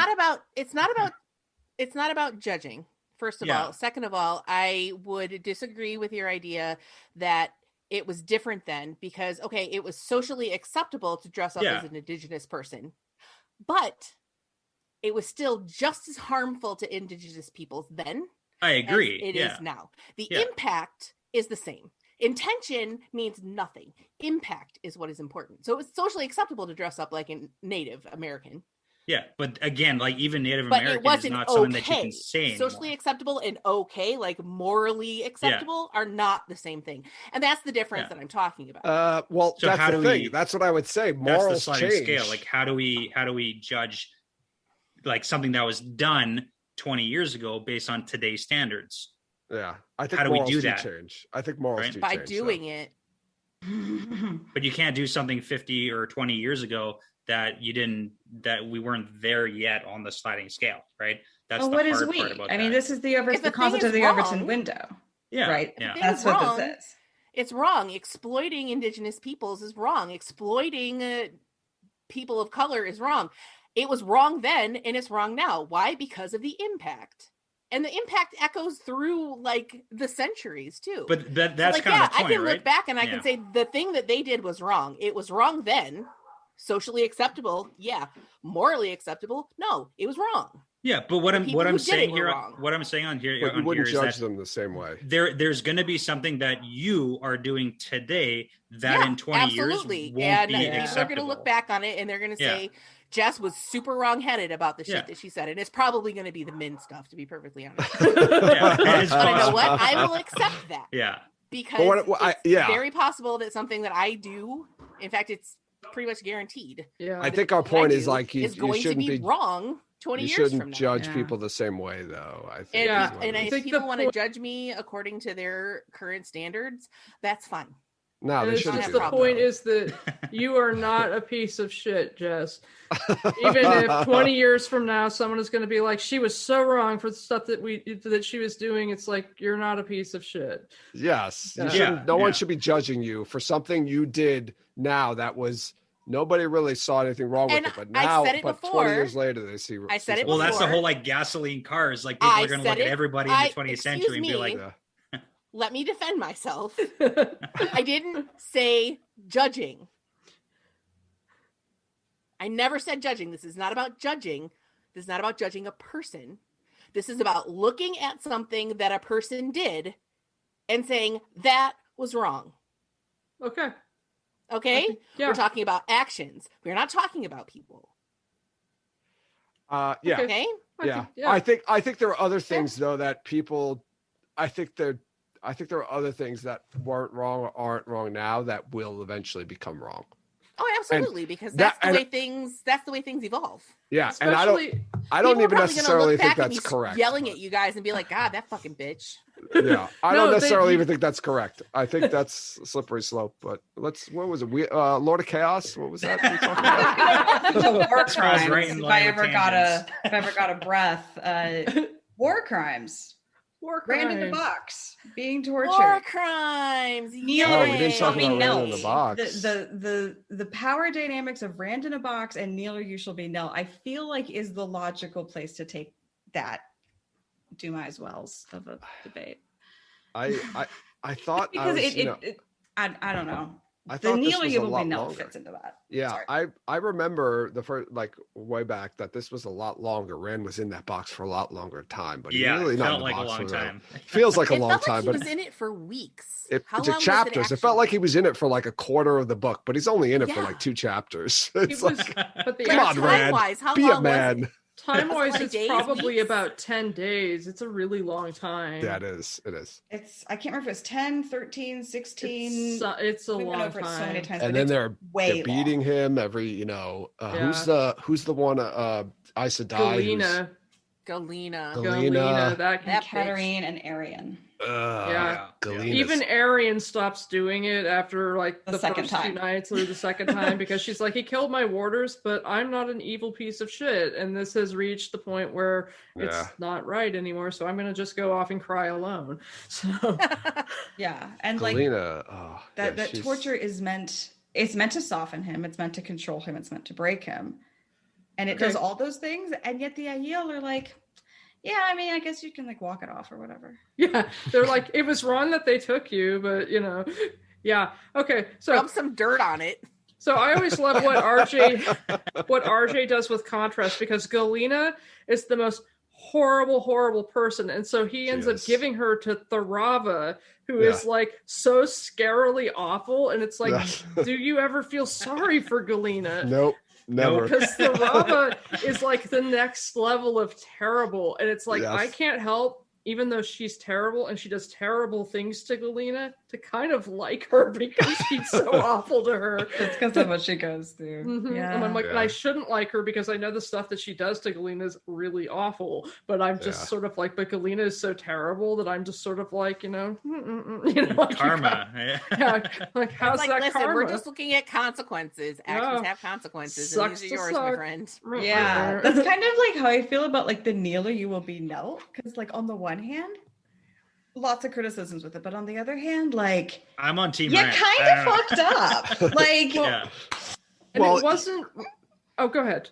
I was just gonna say, well, it's Taim saying it, and he's a bad guy. So yeah, it's like he shows up in the middle of a battle and is expecting to take control of stuff, and like, I mean, what else is he gonna do? Just be like, oh yeah, I'm a bad guy, but I don't know. It was so badass at the time, though. And I mean, like, there's something to be said Rand for needed that, right? Yeah. Rand needed that show of display, that show of control, that show of these women who are hunting you and torturing you. They're under control for a minute. The person that he says that to is not the Tower Aes Sedai. He says it to the Saladar Aes Sedai, who are like, wait a minute, we're your allies. And he's no.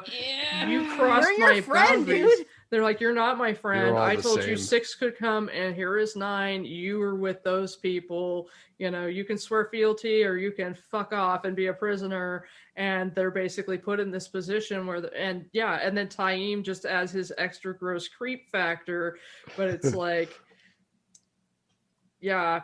So it's always made me very uncomfortable. But at the same time, it's like, that's not something that Rand would ever say. And it's not like he's in a real good place mentally, or I think even like keeping track of everything that's going on. He's probably super distracted. So it just gives Taim a chance to menace a bit. And I mean, it kind of falls under the like no rules in love or war, right? Like this is war where there are no rules, and Taim has a point. And I know you say that Rand would never say that, but I can also see a side of Rand where he would be the one who says that. He already has a huge distrust of Aes Sedai, and this was like the the straw that broke the camel's back. Yeah. So Like you're either my ally just or a show of power from the Black Tower, I think, is something that was really important for them to make at that point. And, you know, Taim at this point is like his lieutenant, basically. And, you know, so it makes sense for him to do it as a sort of, you know, speaking on his behalf. Somebody in the chat, Charlene, said the kneel or you will be knelt thing and a few other things in the series reminds me of Frere's discussion of people who are oppressed responding by replicating the oppressive system with themselves as the oppressor rather than making a new system in which no one is oppressed. Oh, I agree with the fucking gif deep. of John Lennon's brain exploding. that is yes, that is me right now. I think that was just Taim's evilness overcoming him at that point. He was feeling such a surge of power. He was just like, yeah, he was feeling it. And he was like, kneel to Lord Dragon or you will be knelt. And he was like hoping that he would have to make them be knelt at that point. I think please that fuck he around. probably- Yeah, he's like, please Find out, test fuck me. around. Just go ahead and test me because I I'll wish have. a bitch would. I think that he thought that they wouldn't do it because, you know, of his understanding. If at that point he was still Taim and not Taim Android, he thought that they would not do it, and so he was expecting to be able to engage in some force or coercion and have these Aes Sedai prisoners. And so the fact that Teviran worked on them, because it's describing them kneeling and just with utter expressions of disbelief on their face as they're swearing fealty, and him being like, oh, well, I didn't expect that to work, you know, just like, okay. Yeah, you know what? Is that maybe a sign? Is that like the point where Taim like thinks, is Taim doubt that Rand's the dragon until that point and thinks like, oh wow, you know, was this Teviran in his presence that he's like, shit, I wasn't expecting that, but maybe this guy really is the Dragon Reborn. I don't know. I I mean, never even considered that. He might not think it. And then you're right, they do treat them, the two separate groups of Aes Sedai, as the same, right? They keep them prisoner or, you know, contained at the same place. And they're and the Saladar Aes Sedai are always trying to separate themselves from the Tower Aes Sedai at that point. But Rand's just like, you're all Aes Sedai to me. yeah, and then he Well, sends and them honestly, off. I don't blame him. I don't blame him either. Yeah. You know, the Aes Sedai exceptionalism, their utter sense of arrogance and exceptionalism, is their downfall in so many ways. And it's just kind of like they seem to have to, like, you know, fall off their ladder and hit every rung on the way down for them to be able to kind of like get it finally and realize you're not nearly as cool as everybody, you know, in your little group told you that you were. And I know that's hard to get your head around, but, you know. I mean, do they ever really get it though? Like, I even think back to the tower being attacked, right? And Egwene throwing fireballs from the rooftop, which is like the, you know, pinnacle of coolness. But even at that point, like, they don't get it. Like, the Green Aja can't form battle units. Like, nobody has a plan for defending the tower. They're playing at being Aes Sedai. Like, in my mind, even in the last battle, they're barely functional on the field of battle. Like, they just don't have the experience. Yeah. They get taken apart by the Sharans. Like, Yeah, for sure. I seriously don't understand why the Green Aja was not continually sending groups of sisters to the blade. Right? To learn how to actually, I don't know, fight something. Yeah. Concept. the only thing that makes sense to me is like Black Aja making the tower ineffectual. Like, if you wanted to, any reasonable person would look at the White Tower and be like, okay, we should have the Yellow Aja out in every town and village.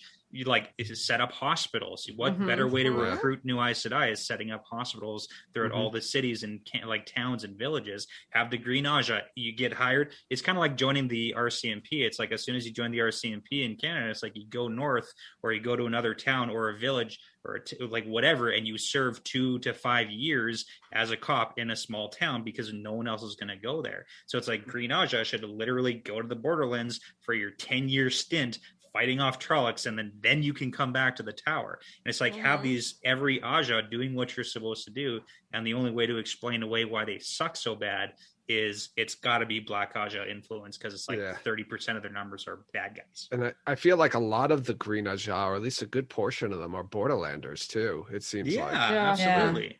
Like, why wouldn't you go home and serve and defend in Right? the Borderlands for 5 years and then Yeah. recruit people? Like, Browns should set up schools, and Brown should be Okay. setting up schools all over the place. Like, So- are you kidding me? here's a question that I was wondering, because depending on like power and general skill, it takes Aes Sedai longer to become full Aes Sedai. So some of them, can become Aes Sedai really fast. Like Moraine became an Aes Sedai at the age of 22. Some of them aren't, don't become Aes Sedai until they're like almost 40 or whatever. Do you think that depending on the age at which you become Aes Sedai, that influences the Aja that you choose? If you have more wisdom, and the older and the wiser that you are, and you're studying and everything, is it maybe like Yes. younger, more impulsive people want to become greens or blues? Yes. And Ask me That's a what really I interesting what I thought. took in university and what I chose that degree. That's perfect, Brett. That's Ask me perfect what I would example. go into now as a Yeah. 30-year-old. I think your mind changes over that time. yeah, 100%. Yeah. Well, I mean, Yeah. that's my whole deal is like, if we want to get tangenty, if Egwene was born in any other timeline, she would be a Red Aja in my brain. mm-hmm. She would be the Mhm. Red Aja who brought the Reds back to what they were supposed to be. I mean, looking at her character development from the get-go, she was always in her own brain, someone who was like, can we trust Rand? Can we, like, what should we be doing? I mean, look who she picked as her keeper, right? Yeah. It's like, Right. if you had like in a regular time frame had Egwene brought up in like a relatively stable tower, she would get sucked into the Reds, I think, and she would be the one who like corrected the course for Well, what they were I like supposed to that be. so Yeah, much. I mean, That's I think really- her that's her really choice interesting. for the keeper, though, I think was more of a political move than anything. And It also was, just pure but she respect. also really respected her. Yeah. Yeah. No, and no, her she opinions. did. Yeah. I agree, but I think it was also Egwene was thinking of it politically as well. I'm sure if there were, she had a choice between a couple of different people. She was like, Sylviana's good and she's Red Aja. Yeah. I'm going to pick her because she's red and that's going to help unite the tower. Well, you got to think too. It's like a lot of times when you're young, you make choices for yourself based on what you think you should be. And then when you get older, you accept what you are.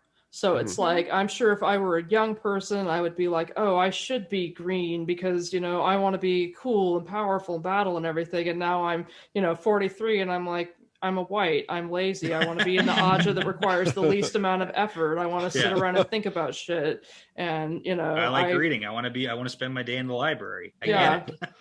When I was in my 20s, I absolutely would have been like a Brown Mhm. because, I would feel like that would be the place that I would need to be. I'm almost 42. I have no fucks left to give and I just want to blow everything up. Green Aja for me. Well, I mean, Right even on. the concept of Ajas is like, it's a terrible idea because, again, people change over the course of Mhm. life. What if I choose? Can I switch? Yeah. Like, we have that weird thing with Swan and Liana, or Liana, or Liana, or Liana. Oh, I Weird let to it say on. But, like, they get to, like, re-choose their Aja after they get And stolen they choose in the different. field. Well, Well, Liana Liana does. does. Leanne does, yeah. Yeah. She goes green. But like But it's such a crazy idea. It's kind of like lumping people into this category that doesn't necessarily jive. Yeah. Well, it makes It's sense if a you career, consider the though. origin of Ajas. They Yeah. used to be Yeah. temporary affiliations. So, Which Yeah. again, the Oh, whole it like did. Okay. yeah. you, I you didn't have know the in like real life, you got like the 70-year-olds who spent like 55 years in one industry, but like now, like I've personally have had so many different careers in my life. But that's the had, whole like, point of 4 like old versus Completely unrelated jobs at my current company. I've been there 7 years and I've done like 4 different. yeah. And I mean Yeah. that's what I'm saying. Like Unrelated. your career can change, so why couldn't you switch Ajas? Why don't Yeah. you have all the hot shots in the green and then they get a little bit older and like, actually I want to reevaluate. I so. am ready to retire. Yeah, right? Totally. That's a Like good maybe point. you're like a yellow and you're out there doing a bunch of clinical research and then you're like, I actually want to come home and like work on data models. I'm going to go be a Brown. Yeah, it feels like it's not letting people change Ajas is foolish. and it's just another way that the tower becomes too stiff and stagnant. Mhm. Well, and Aja's Probably a wasn't Shaman's an Age of idea. Legends thing either, right? Correct. There Actually, were, did this but on... it was different. It was very different. The It was like Ajas. not It the was- same setup. They were more Yeah. like cliques and groups, like kind of almost like, you know, like, okay, yeah, this group's going to do this thing for a Yeah. bit. And then, you know, it wasn't like a life dedicated. Yeah. Yeah, I talked about this on Dusty Wheel recently, Okay, actually. yeah. We did an Aes Sedai deep dive. And Yeah. there was Well, even like originally- power structure being based on how strong you are is a terrible system. Well, plus, none of the other None of that was channeling groups originally there in have the Age of none of Legends. the other channeling at all. groups have Ajas or any kind of like, this is your role and this is what you're going to do for the rest of your life. Yeah. None of them do. It's only the Aes Sedai. Yeah. Because So- Black Aja and Ishi and stuff. Yes, absolutely. That's the only thing that Shamael makes created sense. Ajas. I Shamael did really everything. haven't ever given that much thought to the impact that the Black Aja actually had on the structure of the White Tower. It's But every bad. time Brett brings it up, I'm like, I mean, that's the Yeah. point, is That's they're the not deep what they state. should be. Yeah. They're The not what history they yeah, is- and should honestly, history's like I kinda- knew the Black Aja was there, and it literally never occurred to me that the reason it's such a fucking shit show in there is that because They Black want it Aja's to be a mixing shit show. everything Why up, would you yeah. want a strong, cohesive you group? wouldn't. Like you wouldn't, wouldn't. if especially like I get it. I get Ishamael knows what he's doing. Like he's a smart guy. Mhm. He's not stupid. Yeah, no, Although- academics and people are He's- bad, but we're not that bad. Point of order: how long do we know how long the Black Aja has been active in the tower? Since Because the Shamael, Well, they weren't was only very organized recently. until they weren't Since the Frolic organized. Wars. Yeah, the until Trolloc the Wars. Trolloc Wars. That's Okay. when Ishamael organized all of like the evil Aes Sedai into like the Black Aja. But that's like Okay. still 2,000 years to do some. Yeah, I mean there were bad Aes Sedai before that, but they weren't very organized or like didn't have like an official kind of organization. Yeah, I would bet that he found whoever the Black Aja was and made them formal. I don't think that he. invented Yes, them out of exactly, whole yeah. cloth. They Yeah, would That's be your like- initiation. Organized everything. Yeah. So, yeah, I was just kind of wondering, like, at what point did they show up? I think it was You know- 1,000. I think it wasn't even the Trolloc Wars. It might have been. I think it was after the Trolloc Wars, to be honest with you. Because then you think, okay, how long did it take everything to break down? Assuming that they were, you know, a sort of healthy organization when the Black Aja first got there. Like, realistically, how long do we think that it would take for them to subvert everything to the point that we're at now? You know, do we feel like that's something that would happen quickly, or would it be like? It's a I feel long like game. shit like that can happen really fast. I mean, it can, and it's just being like, it's the whole like, all they have to do is be ineffectual. They don't have to do anything like nefarious. They just have to not be competent at what they're doing. They have to be ineffective. So it's really more of like a long con. It's a long I con, think and that's so. the whole thing. And I think there was like a couple of scenes where we got like Ishamael talking to some of his like peons in the dream or whatever, and he was like, if we don't figure it out in this life, we'll figure it out in the next. And they're thinking like, wait, what? I thought I was gonna be I thought this So I it was gonna doesn't be like the matter new if I succeed. Yeah. It's kind of like, I thought this was like I signed a up for. yeah, it's like Ishi's thinking long game, and everyone is just being used as an object on the board. So Yeah. So are we finishing up? We're getting on 4 or 3 hours. oh my goodness. Oh my We God, are we're getting been on to that 3 long? hours. We've gotten through everything I had on my list. We could maybe just talk a bit about how each of your guys' podcasts is sort of anticipating this book, and try to wrap up in the next like 7 hours or so. I'll give you each an hour to talk about how you're going to address it in your podcast. Yeah, I mean, if there, if that seems like a relevant question, I don't know where I don't even know where all of your guys' podcasts are. I'll really at. start. So we're in the middle of book 4, and once we get to book 6, we're going to address it with a lot of alcohol. It's a solid Yeah. tactic. I approve. That is, yeah. That's it. Yeah. Well, at that point, the kids will be like a little bit older. It'll be good. We'll have fun It'll with be fine. it. Yeah. Well, I'm excited because I'm listening to your latest episode, and you guys are so fun. Like, Danny's getting so excited, and it's just great. I think she's gonna have a great time.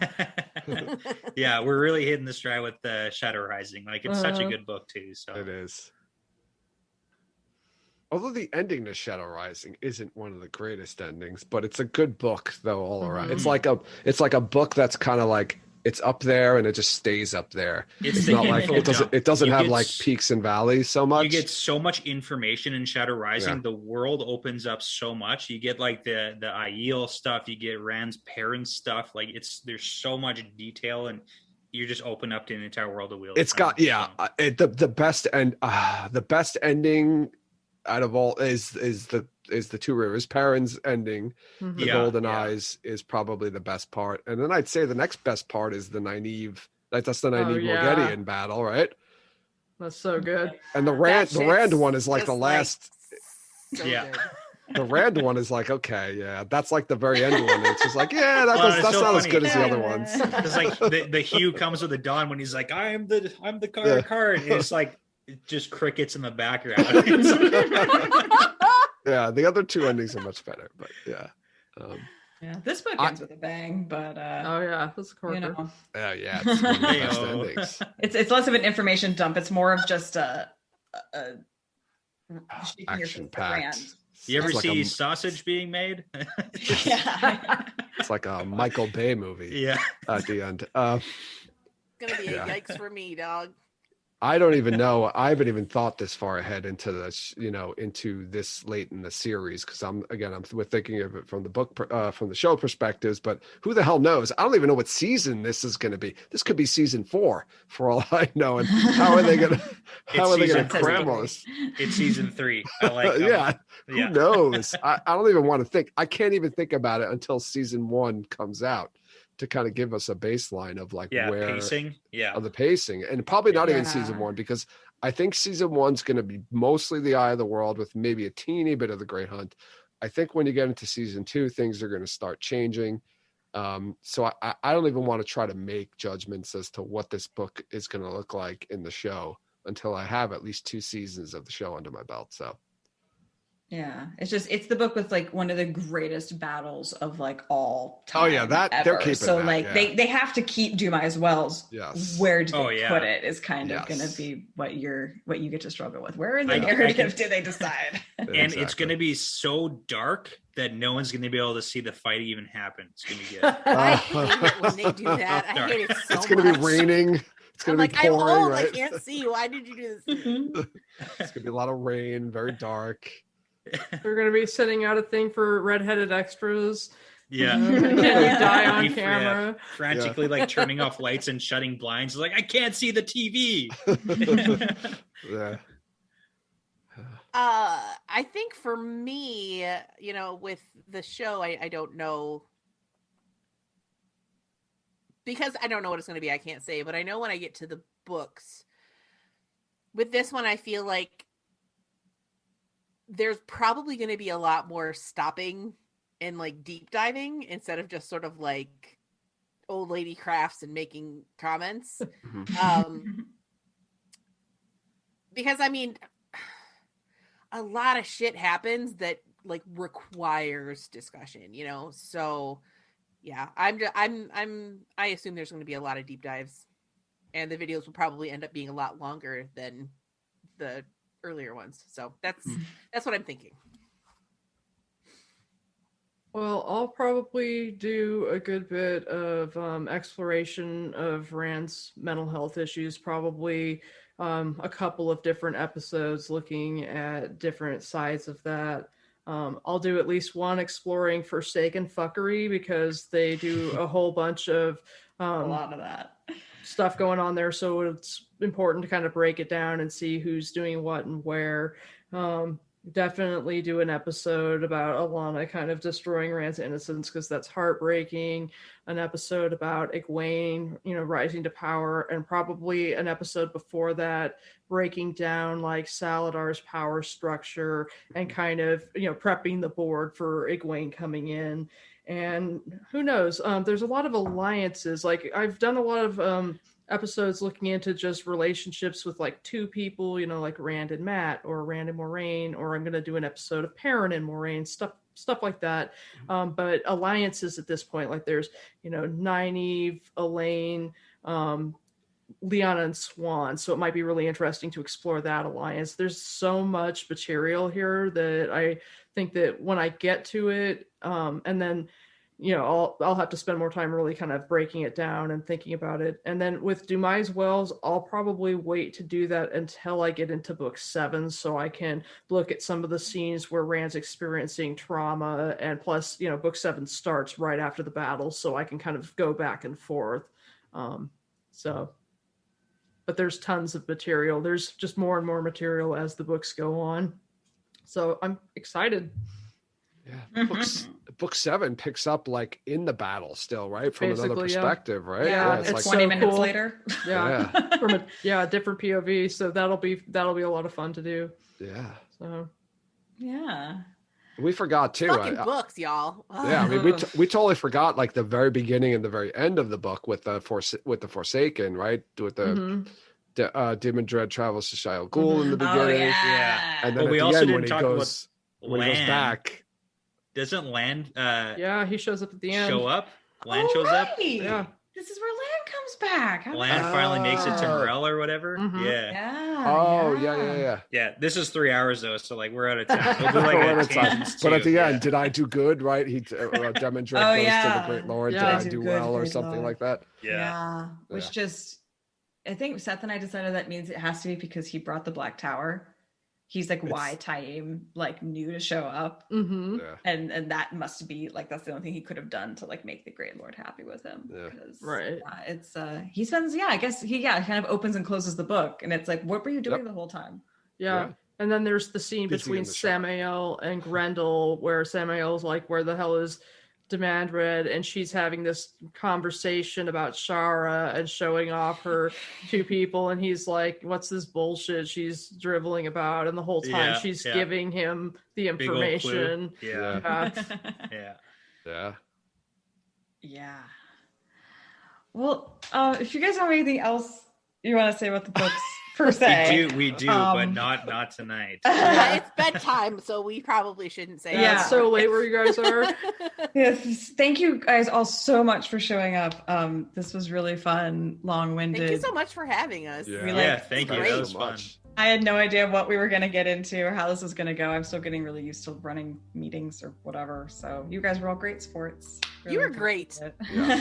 Thanks. And I mean, what a freaking community. Like, all of us getting together, like how many of us put parodies into that song contest that just blew all of our minds? Yeah, I mean, it's more than half of us put in parodies. There's so many podcasts, there's so many communities that we talk. Like, how many servers am I in that don't have a podcast but have a robust community associated with them that's associated with all the podcasts? Like, everyone here's so great. I mean, especially podcasts that interact with each other. Like, there's so many fandoms that have podcasts, but it's like, what's the overlap is crazy in Wheel of Time. Yeah. Like, I don't even understand awesome. it. It's awesome. That's one thing, like when we started the White Tower back in 2018, I was absolutely shocked that we were embraced immediately. Yeah. Like, and there's no sense of competition. It's all what's going on at Seth's house? Dogs. Bongs everywhere. Okay, good.